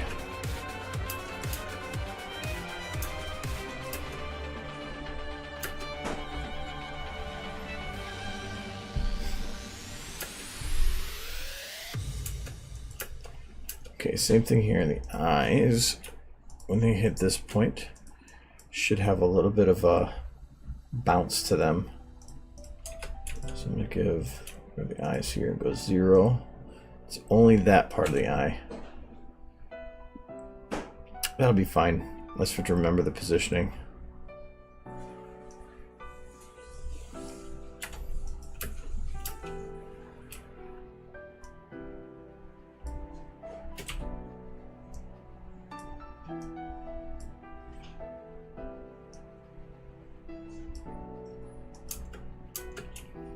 Okay.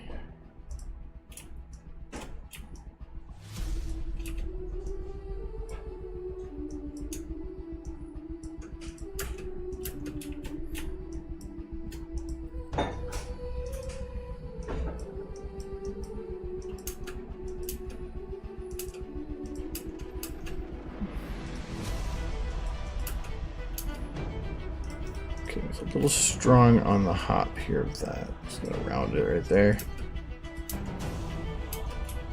Just a little strong in this timing here.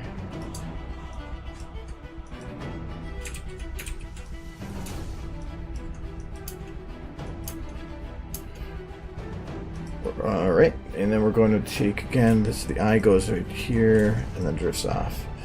So let's go up just a teeny bit. Usually you can go a couple ticks up, down, left, and right of who they're looking at, and it feels the same, especially if you're just bouncing back the original's position.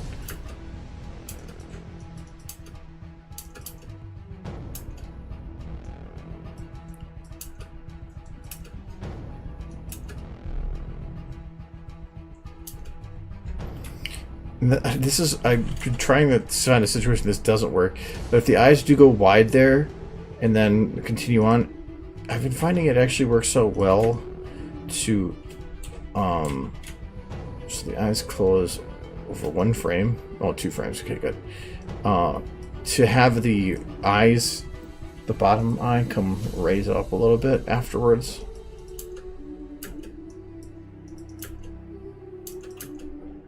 So like this.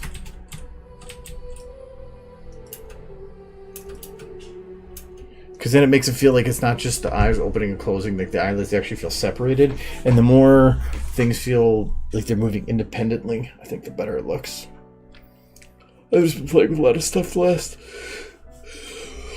2 weeks and learning some stuff.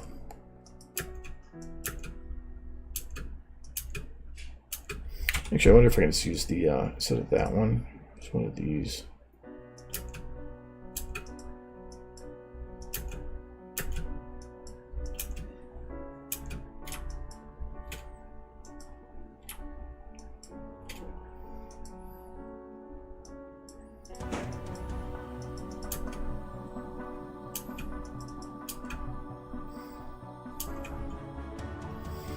This is like suddenly butt sucks. Surprise!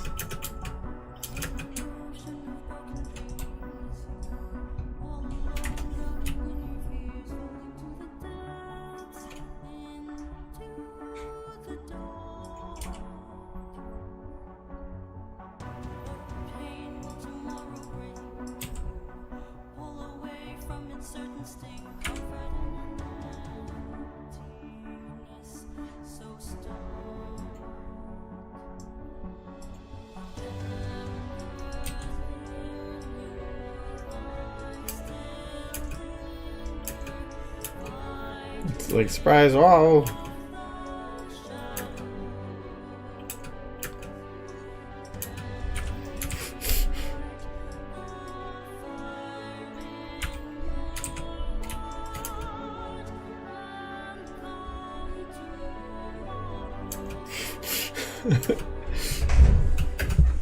Like this at the beginning here, just like what?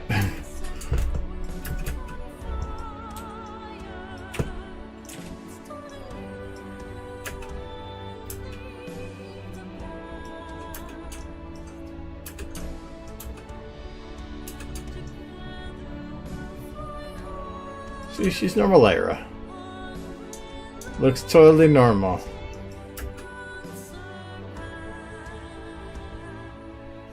I like how you can play with perspective, though.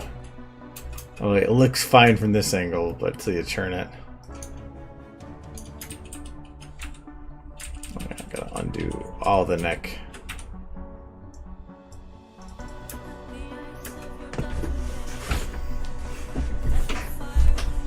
Howdy, Rainy. We were playing with necks. Could almost just leave her like this. There's needs to be a little bit of motion added here, something. Best way to do that is I'm just going to grab, so her body's in a different position here, not by much, but there is. I'm just going to playhead this a little bit. I'm going to drag it out.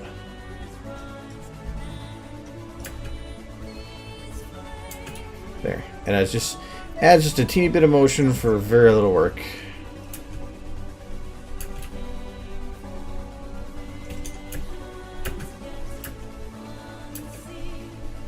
And then I gotta, oh, that's one thing I forgot to do, is lower face.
Okay, and where's lip up? Lip up, lip down. There we go.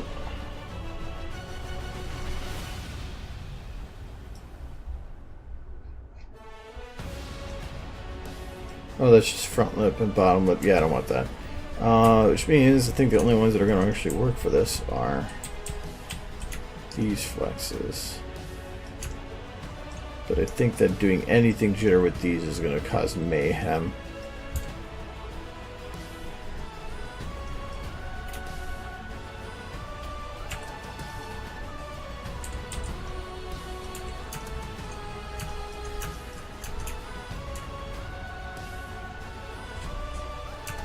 Why not?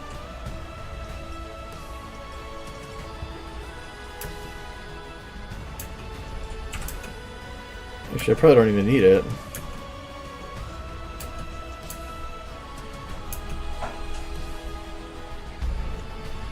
Oh, hello, Mario.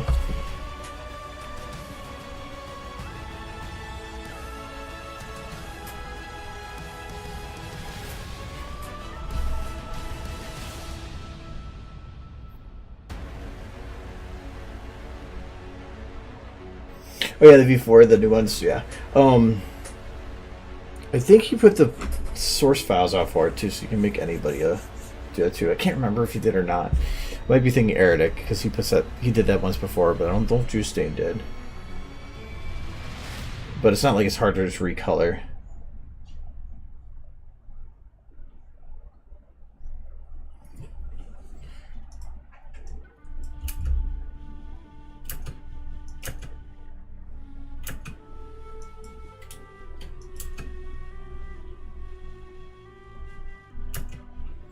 Yeah, I'm gonna call Lara good here. I mean, I could add some extra life to her, but I don't know if I'm gonna care enough for this video.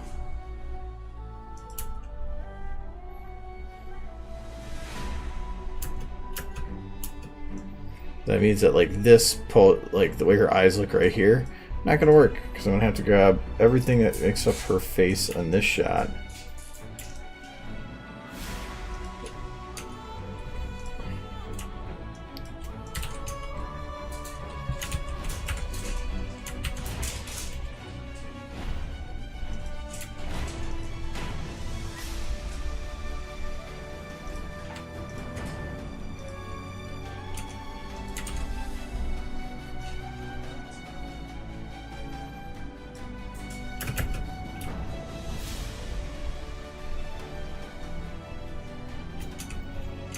Don't know if that's quite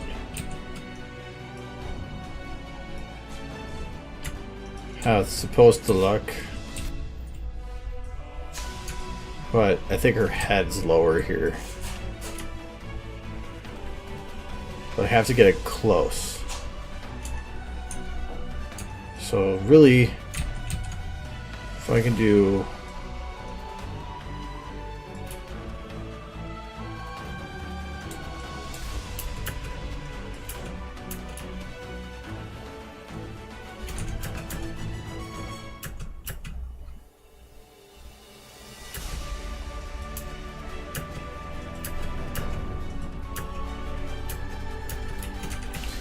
that, and then from here back, we'll just have the eyes go lower. Or eyes go lower, the head go higher.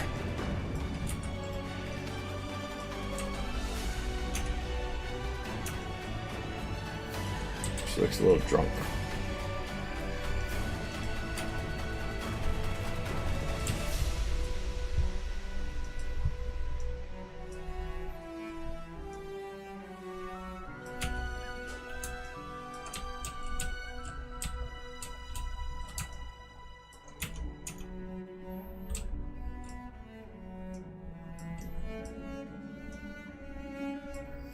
Okay, let's see if we can move the eyes a little lower then. I don't like doing it. No, I'm not going to do it that way. I hate modifying it there if I can help it.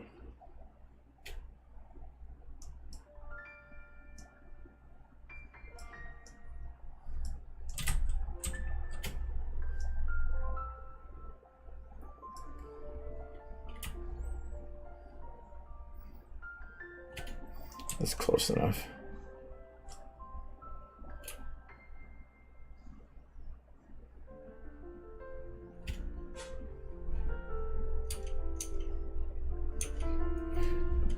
We got ourselves the same thing I've been working on for like however long. Way too long for this thing.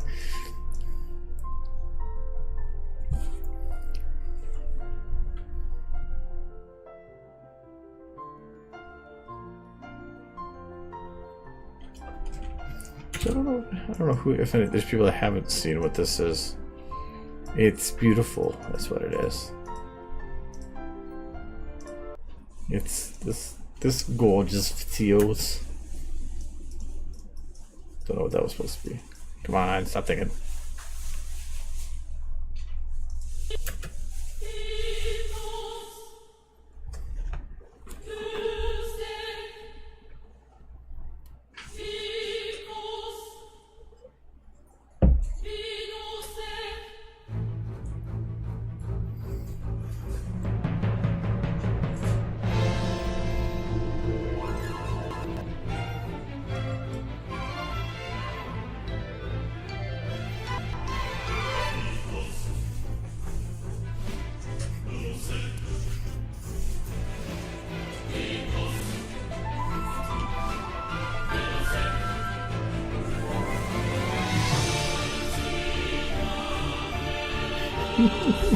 So stupid.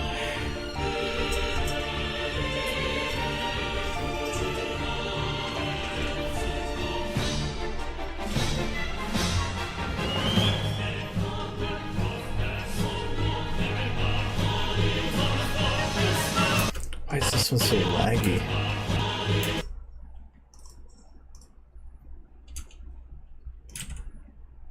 This one's super laggy for some reason.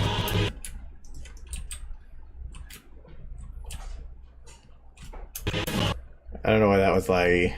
Kind of worries me because something might be up with it. But yeah, it's a pretty thing.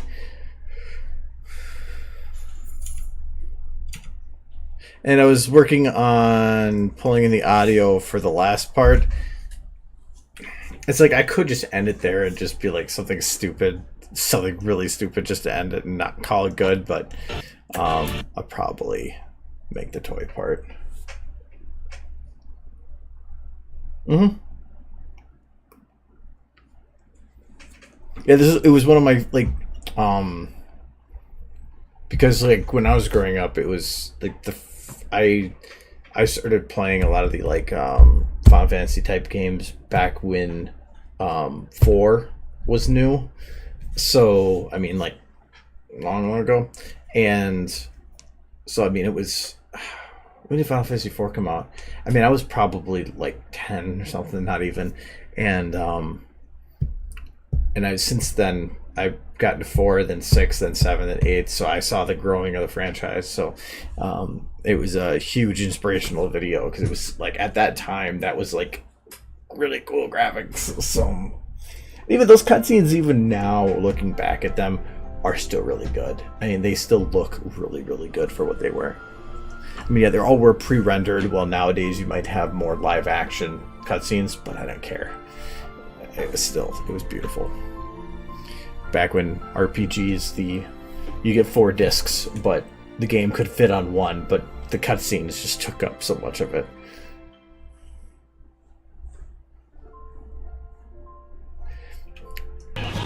Well,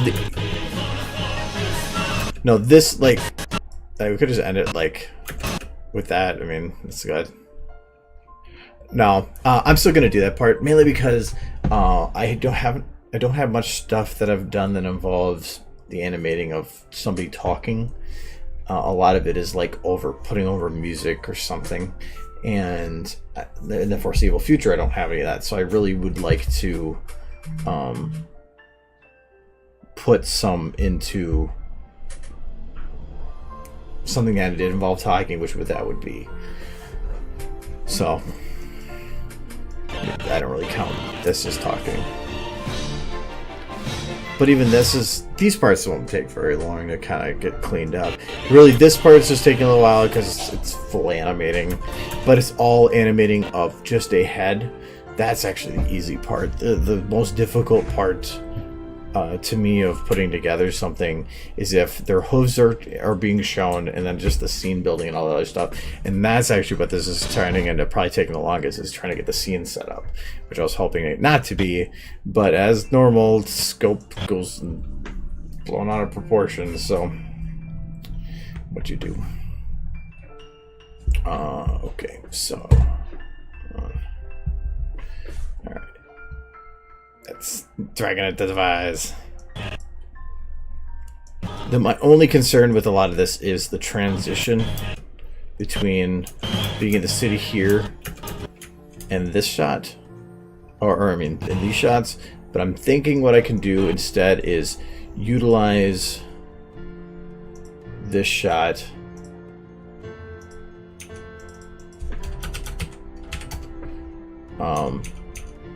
as having kind of a transition, to have some of the spikes and some of the yellow come in, and then the next one goes full blown, so it kind of plays as the middle ground.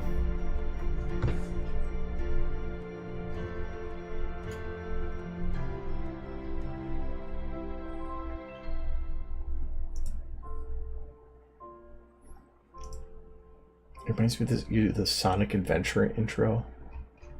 Really? How about no?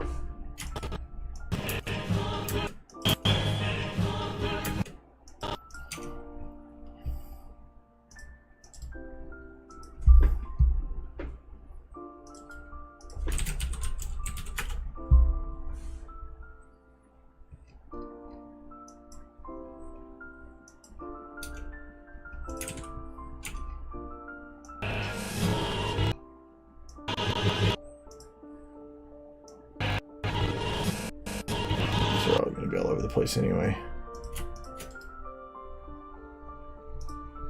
So first to worry about is this.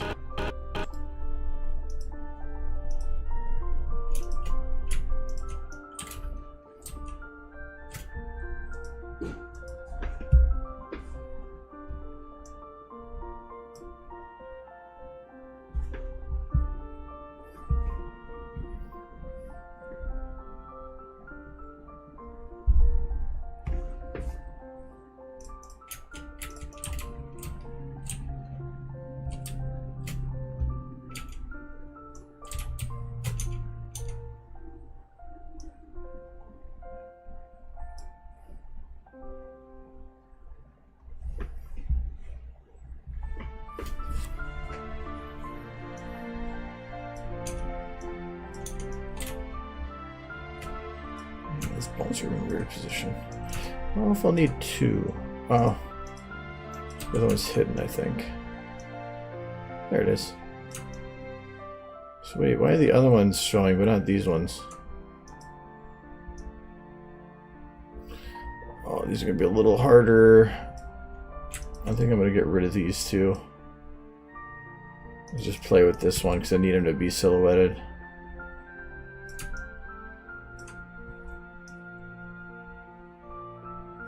Silhouetted, is that even a word?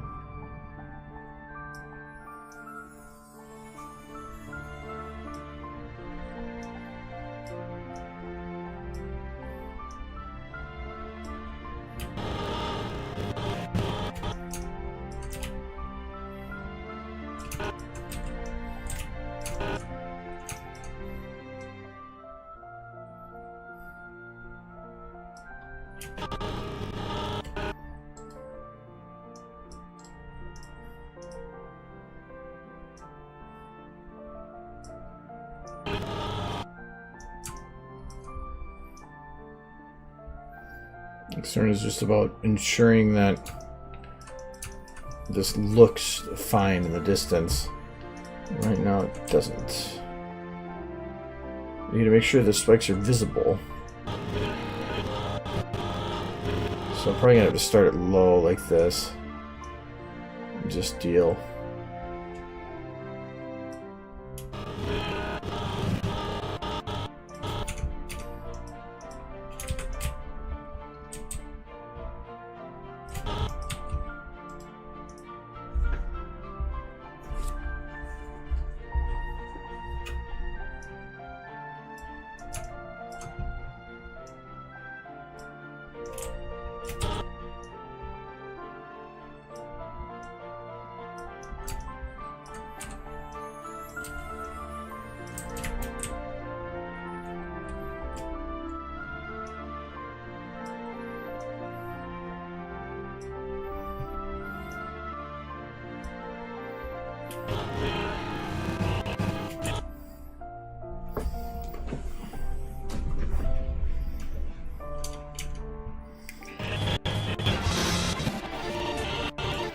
Okay, this is just kind of general lighting until then.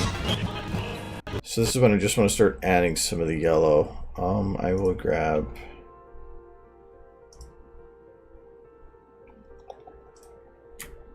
a couple of these. Oh, I need this one too.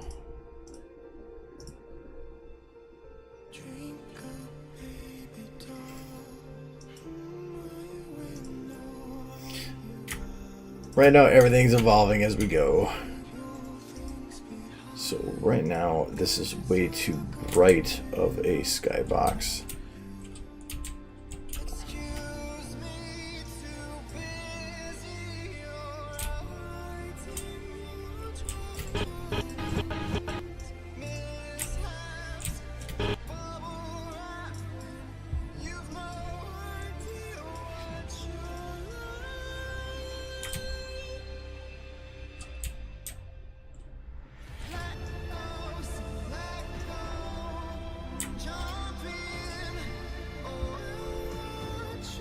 There we go. So something's weird with that.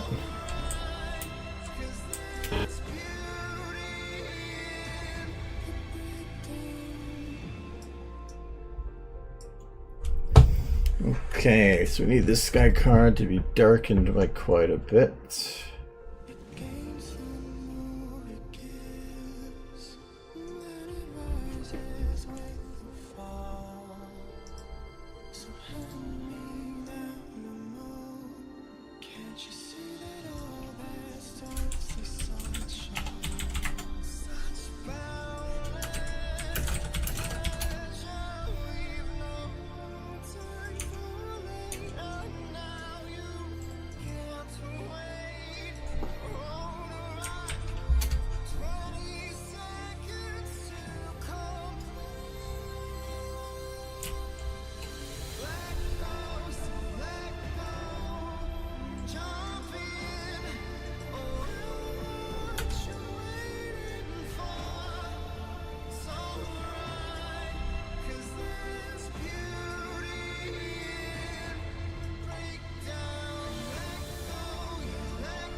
I'm actually gonna delete these. I'm gonna use this one 2 different times. So when I have it as a mix, therefore I can't have full yellow the whole time. So this one's gonna be a little less yellow.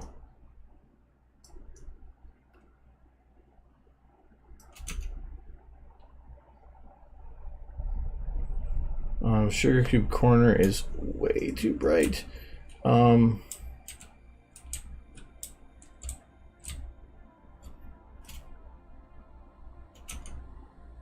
of like it for its detail, but I don't think I can use it overall.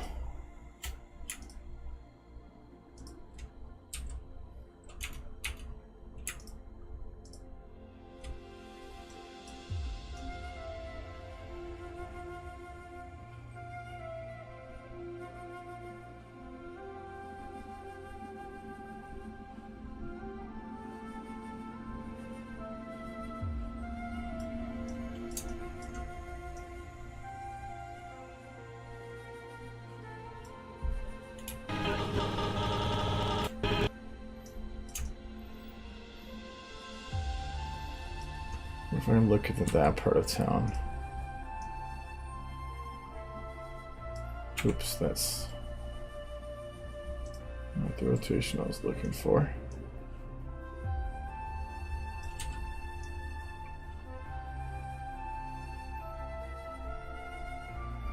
For her implied location, I can't have that shown.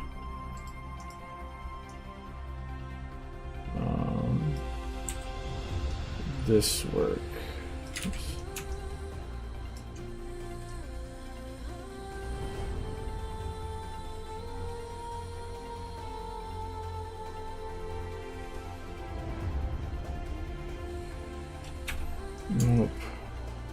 Really, this is, at least for what I need, it has everything good except Sugar Cube Corner.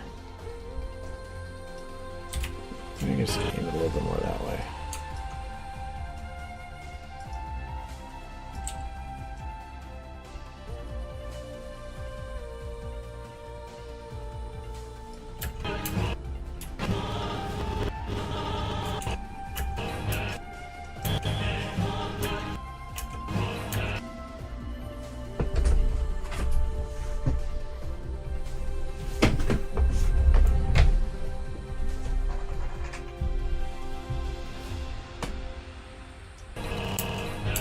I suppose I go back to updating it. That's my main thing. I haven't seen updates to SFM for a while. I mean, it works as it is, but even with there's some things that are definitely issues that are just haven't seen a fix come through.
This tree's looking stark contrast, but I really don't care. Okay, I do care, but I'm not going to bother with it.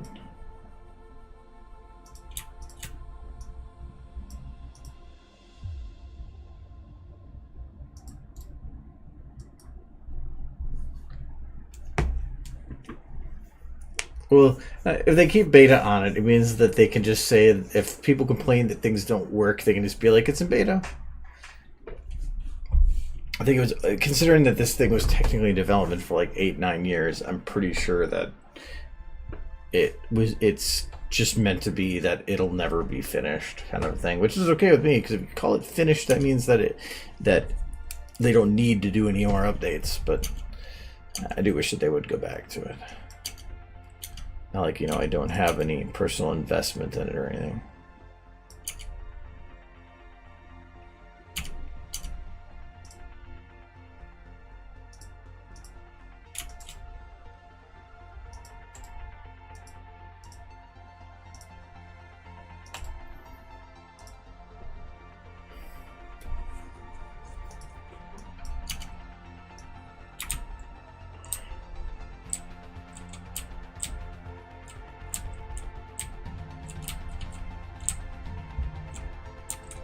Very layer. Here.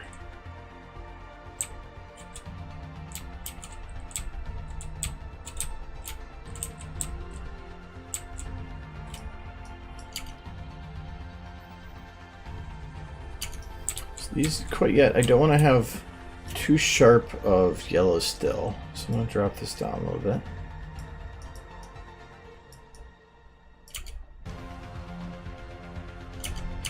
Might be too bright though.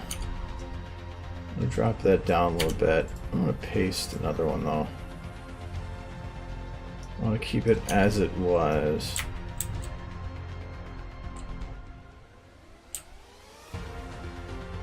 Make that just the rim.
Okay.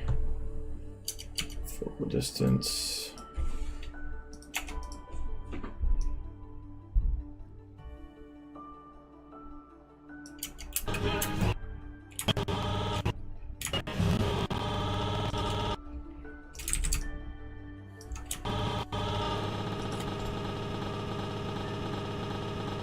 From low breeze.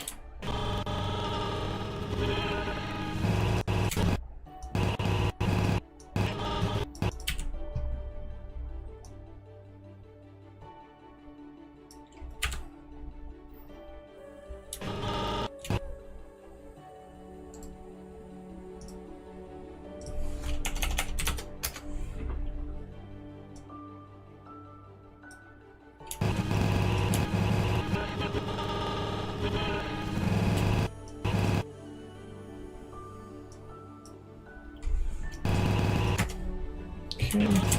And then what's my aperture at?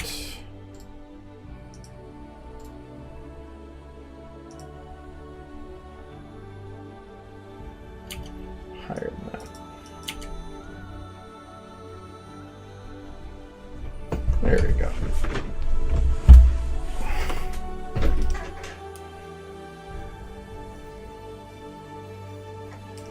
Yeah, there's workarounds and stuff. The software is definitely not in a position of there's this feature and I can't even use it. That'd be more what I'd be worried about. There's bugs,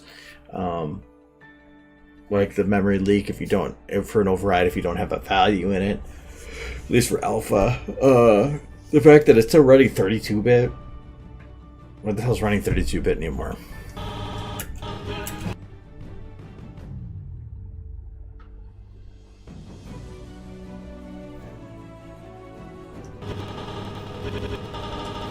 Okay, and then in the background there, I should probably have some of these buildings utilizing similar lighting.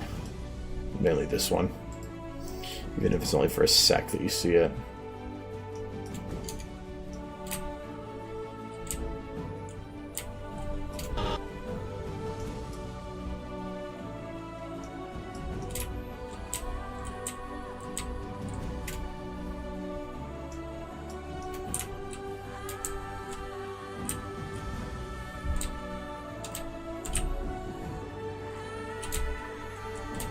No, it's this one.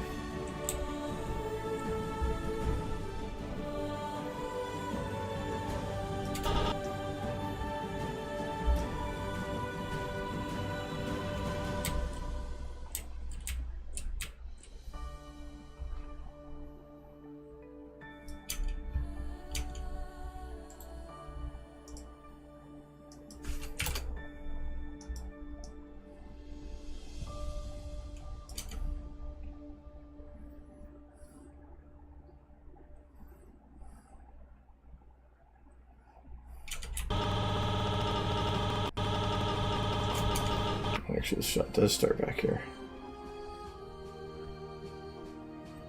Yeah, it looks fine.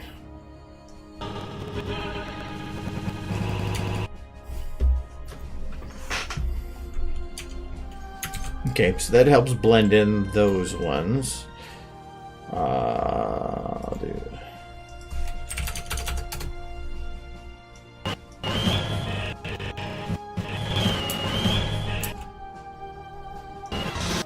And this one I could definitely start.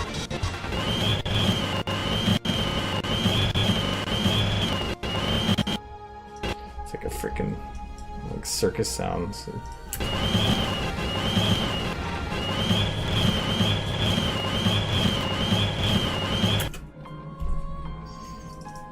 Get that at the end too.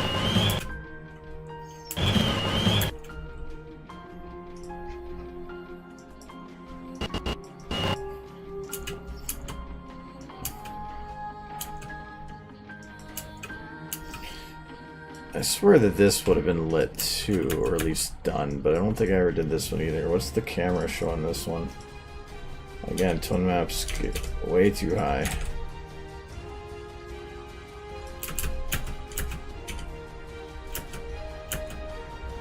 This one, I guess I could actually start playing with this one, with the lighting.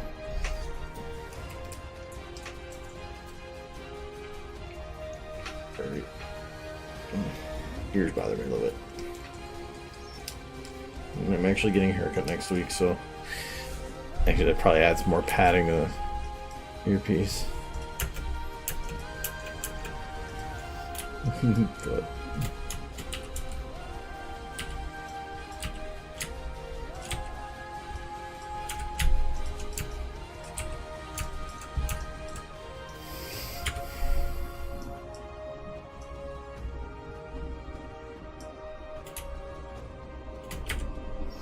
no. Let's do it the other way then.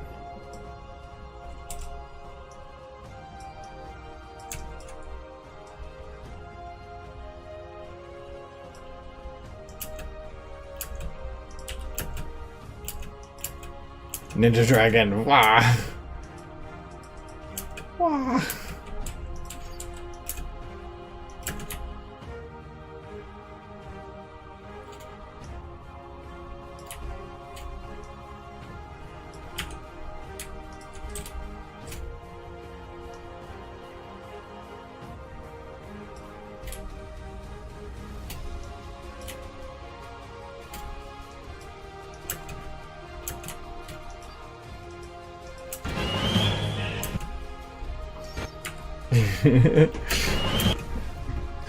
Probably should have him flapping his little wings. I'm probably not gonna matter.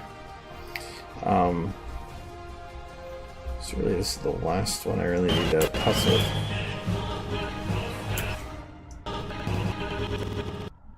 It might be too bright of a yellow back here because everything else is pretty dark. I might want to dim that down a little bit. That would be the main.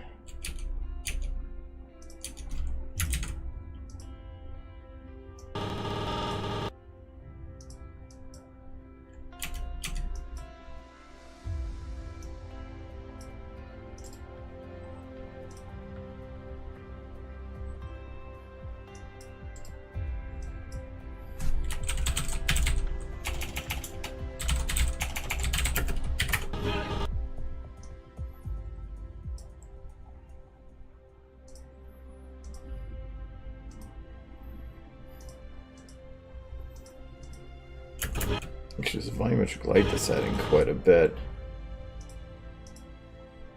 I think it's this one mainly. Yep, that it is that one. Okay. So we just need to drop this one down.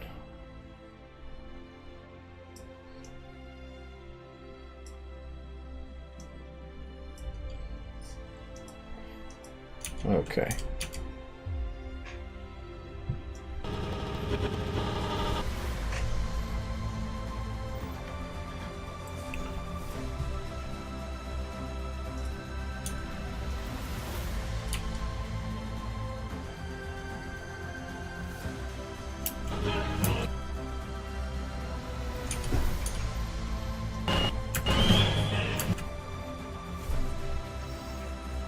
Alright.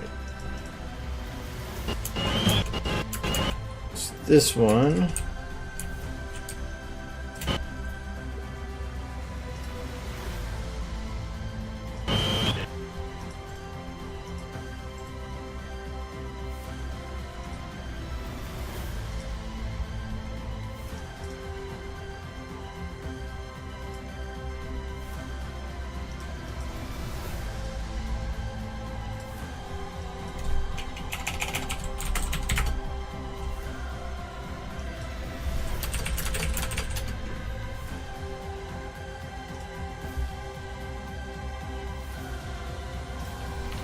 I'm not going to worry about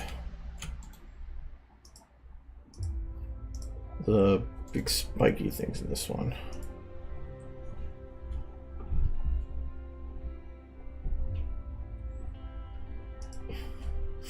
Okay, thank you for your random bit of information. And then he was God.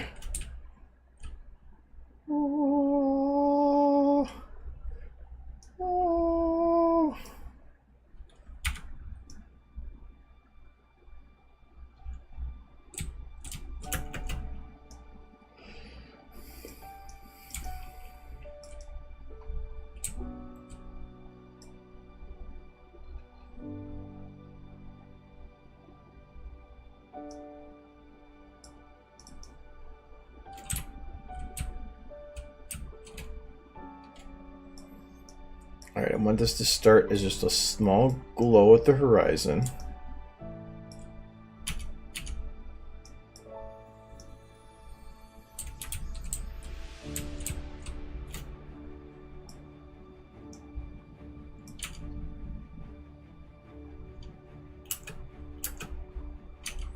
Okay, this is too much.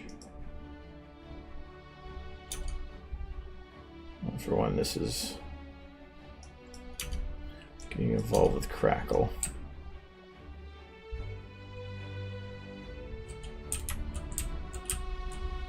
There we go. Oh no, get back in the glowy range again.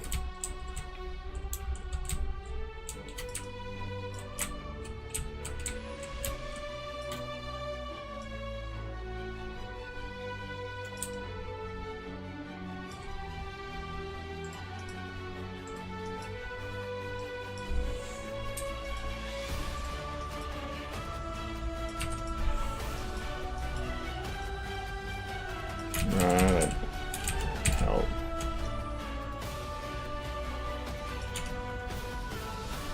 Alright, I need to make this a little more gray. Like there's just a little bit of a casting light from it. And this we lowered a bit more. I thought it was going to be less visible later on, but it's actually pretty visible right at the end. So at least that'll help be a transitioning then. A transitioning, yes. It will also be words.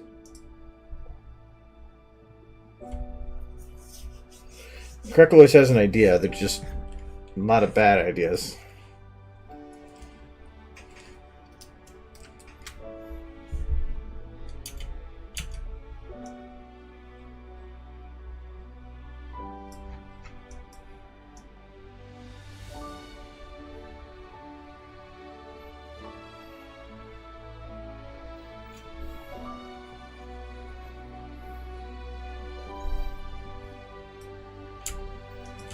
It's just like, woo!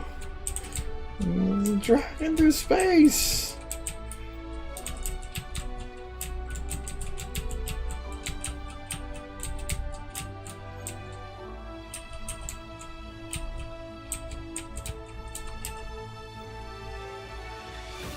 Perspective is fun.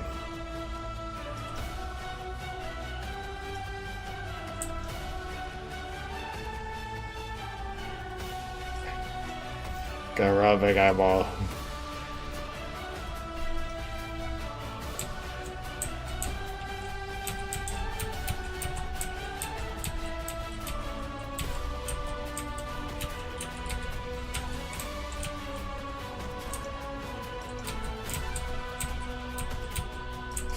Kind of reminds me of like one of the like an old Nickelodeon cartoon.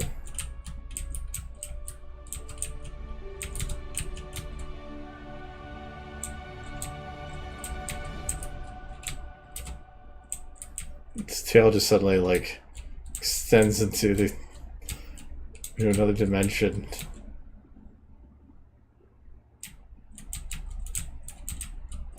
It's always something funny.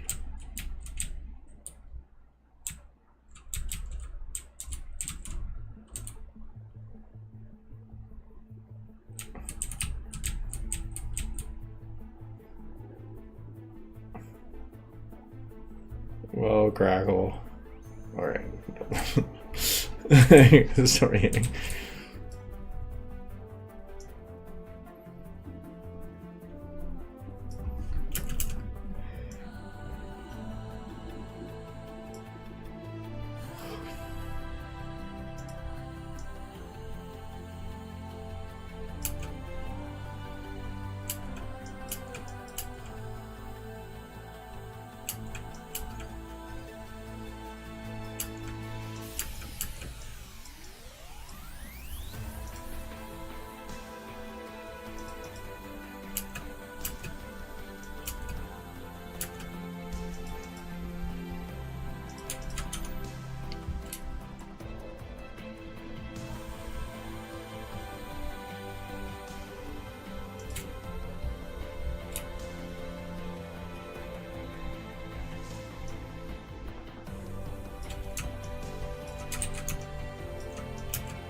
Seems like it.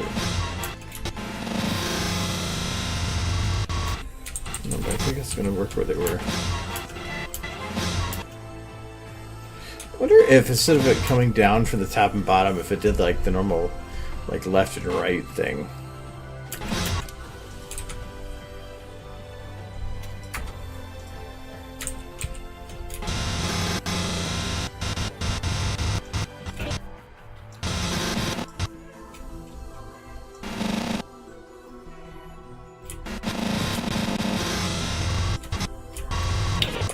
This is fine.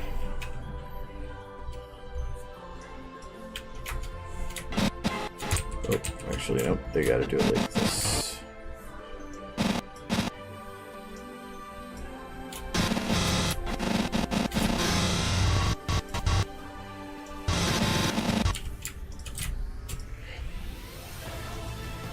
Oh yeah, they don't work that way. I have to let this one go.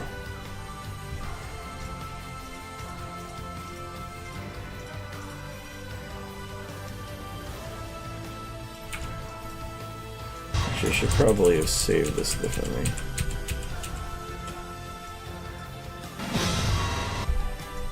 There we go.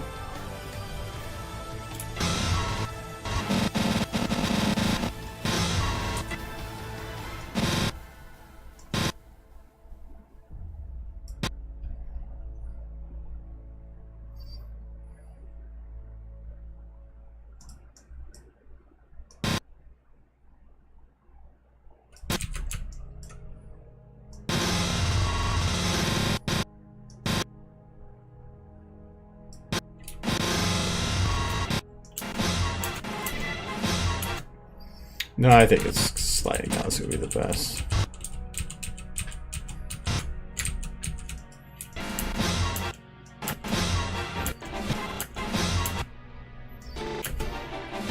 I don't think it matters, it's going to be done in post anyway.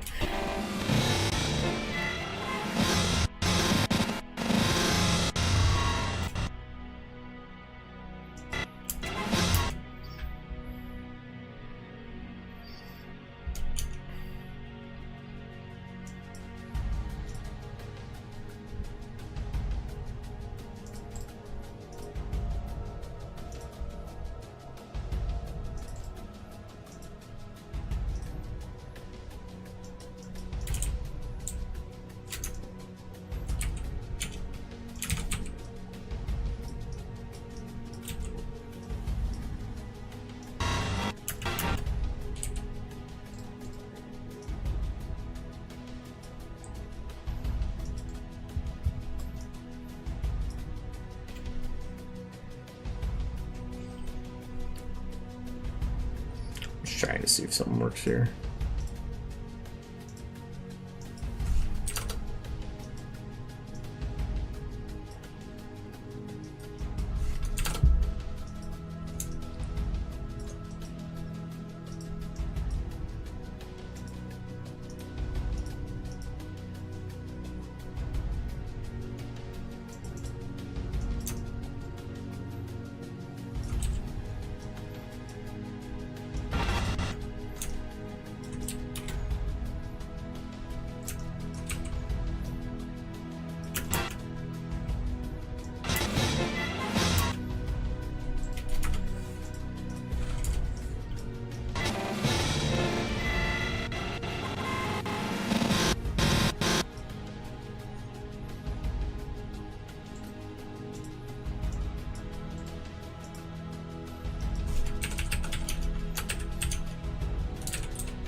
Still at the right angle.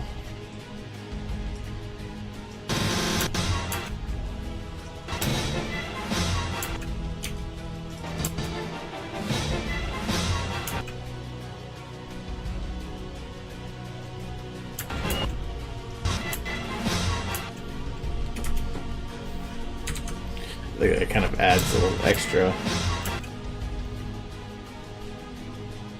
Wonder if what if I keep it going?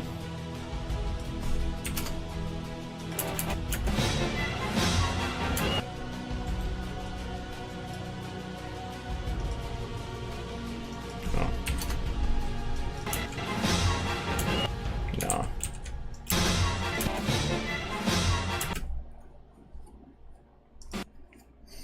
Because I really can't, like, sometimes you do the little, like, electric pull, like, but I can't do that. It's SFM's not really good at that kind of thing.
I don't want to do this part right now, but I just think it's funny. It's so anime or something.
Okay, that should be about even.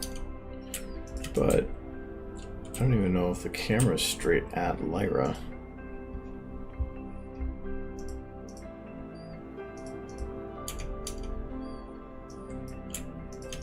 I don't think it is.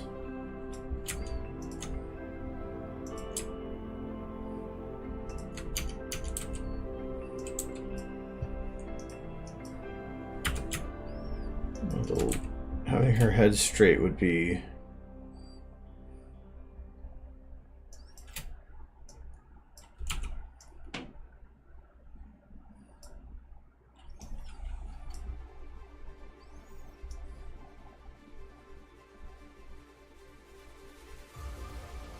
there.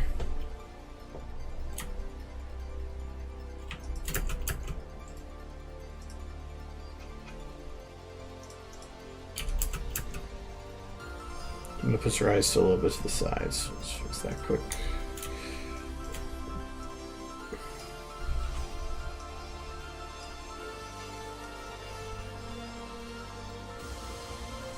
I'm judging how close they are by comparing the white portions right here. There, that feels better. Anything, maybe just slight convergence increase. Just to get rid of those. No, maybe not like that, but yes. No, that looks really weird.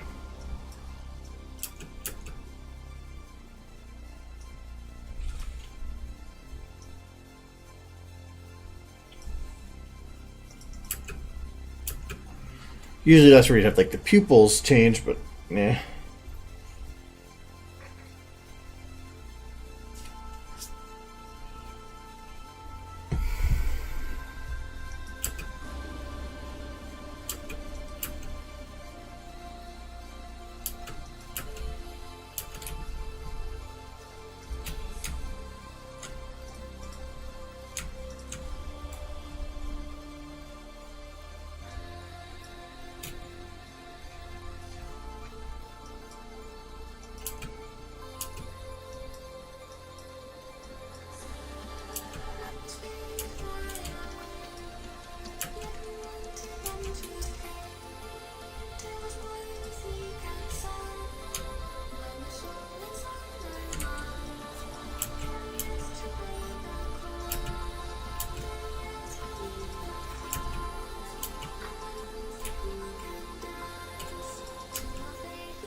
See, Warriors, that's how you do it. It's not bad dumb, it's ba-dumb.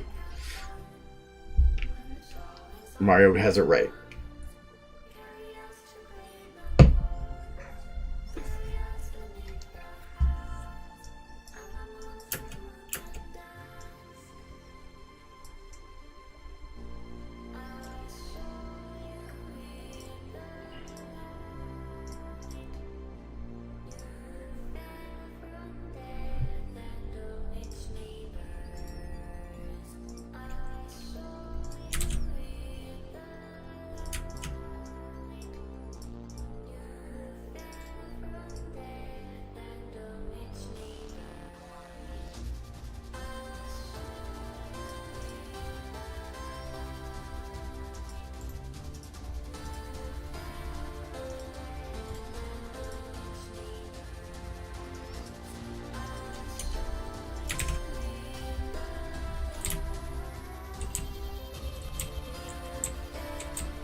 What I'm gonna have here is she's moving so much.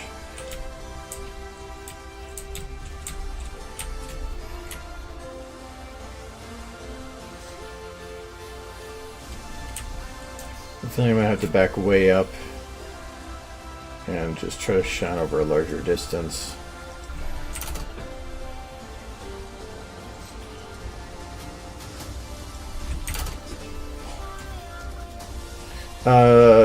Because I needed a way to end the video and it sounded funny. Really, I don't have anything better for that.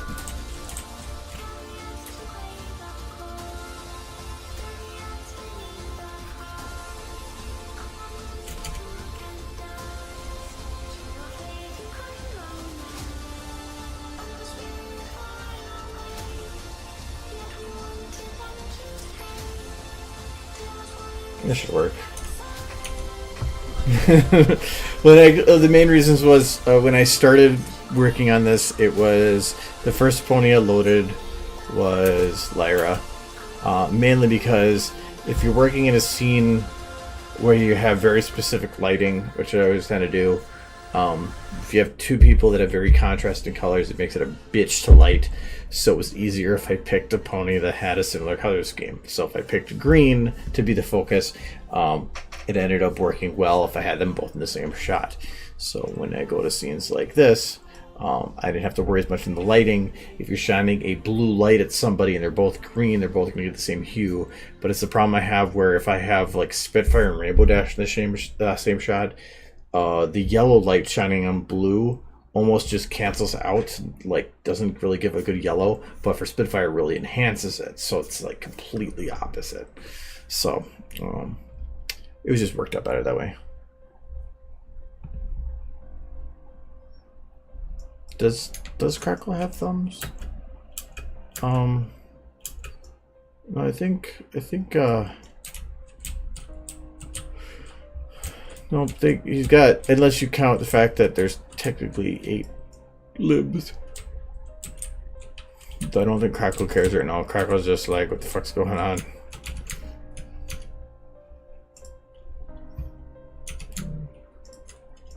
He's like, help me. Help me. Lyra's got her little sneaky fork here. She's like, stab my fork.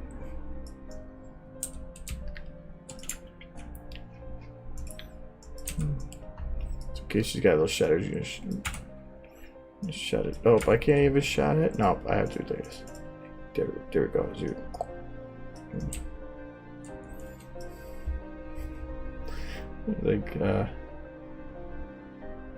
Like, shh, no boys allowed.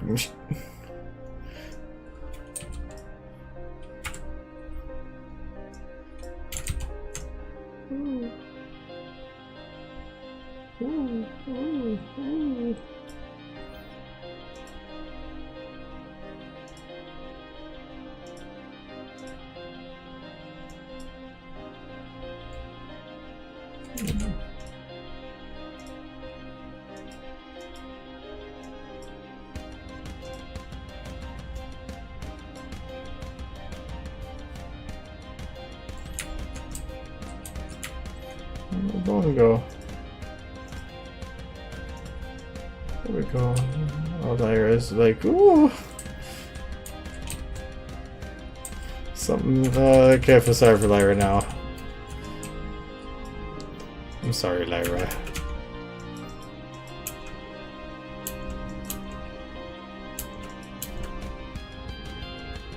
Making sure I didn't break anything.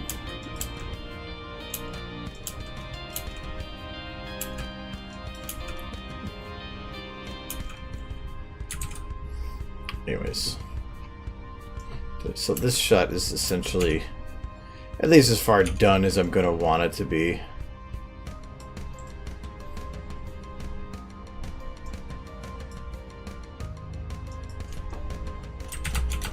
Well, for now.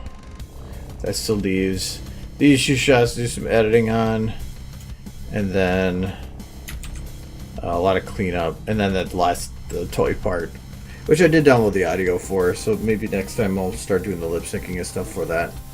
But anyways, for now, I still have to read like 2.5 chapters for book club tomorrow, so because of reading Fallout Equestria. So I need to go and read that, and I'm tired, so I don't know if I'm gonna make it through it. So I'm gonna head out for now. So yeah, I don't know if I'm gonna stream next Tuesday or not. It's gonna be dependent on what I have left to do for a lot of the other stuff I'm doing, and how busy I am. So book club. Our local Brony group has a small group of people that read fan fictions over the course of a month and then come together and talk about them. So it's our Brony book club. There's Ira broken. How are they broken? Oh, they look fine.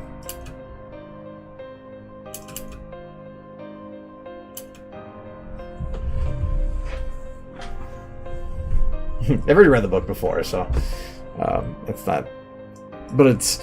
I only remember main points, so it's nice having all the little details again.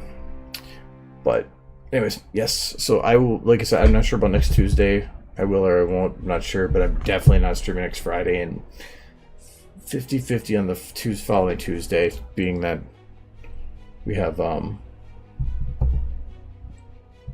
after just the convention. Usually, those are kind of exhausting.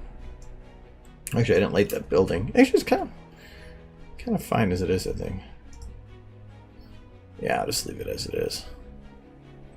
I just might need to play with the aperture a bit.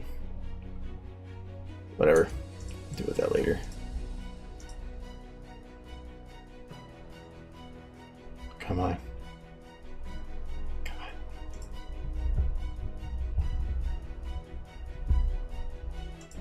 I give it time, so there we go. Okay. Alright, now okay, now bye bye. Alright, bye. Oh yeah, actually good kitty. Sometime that will stop being funny, but for now that's not that time. Alright, I'll see you guys later.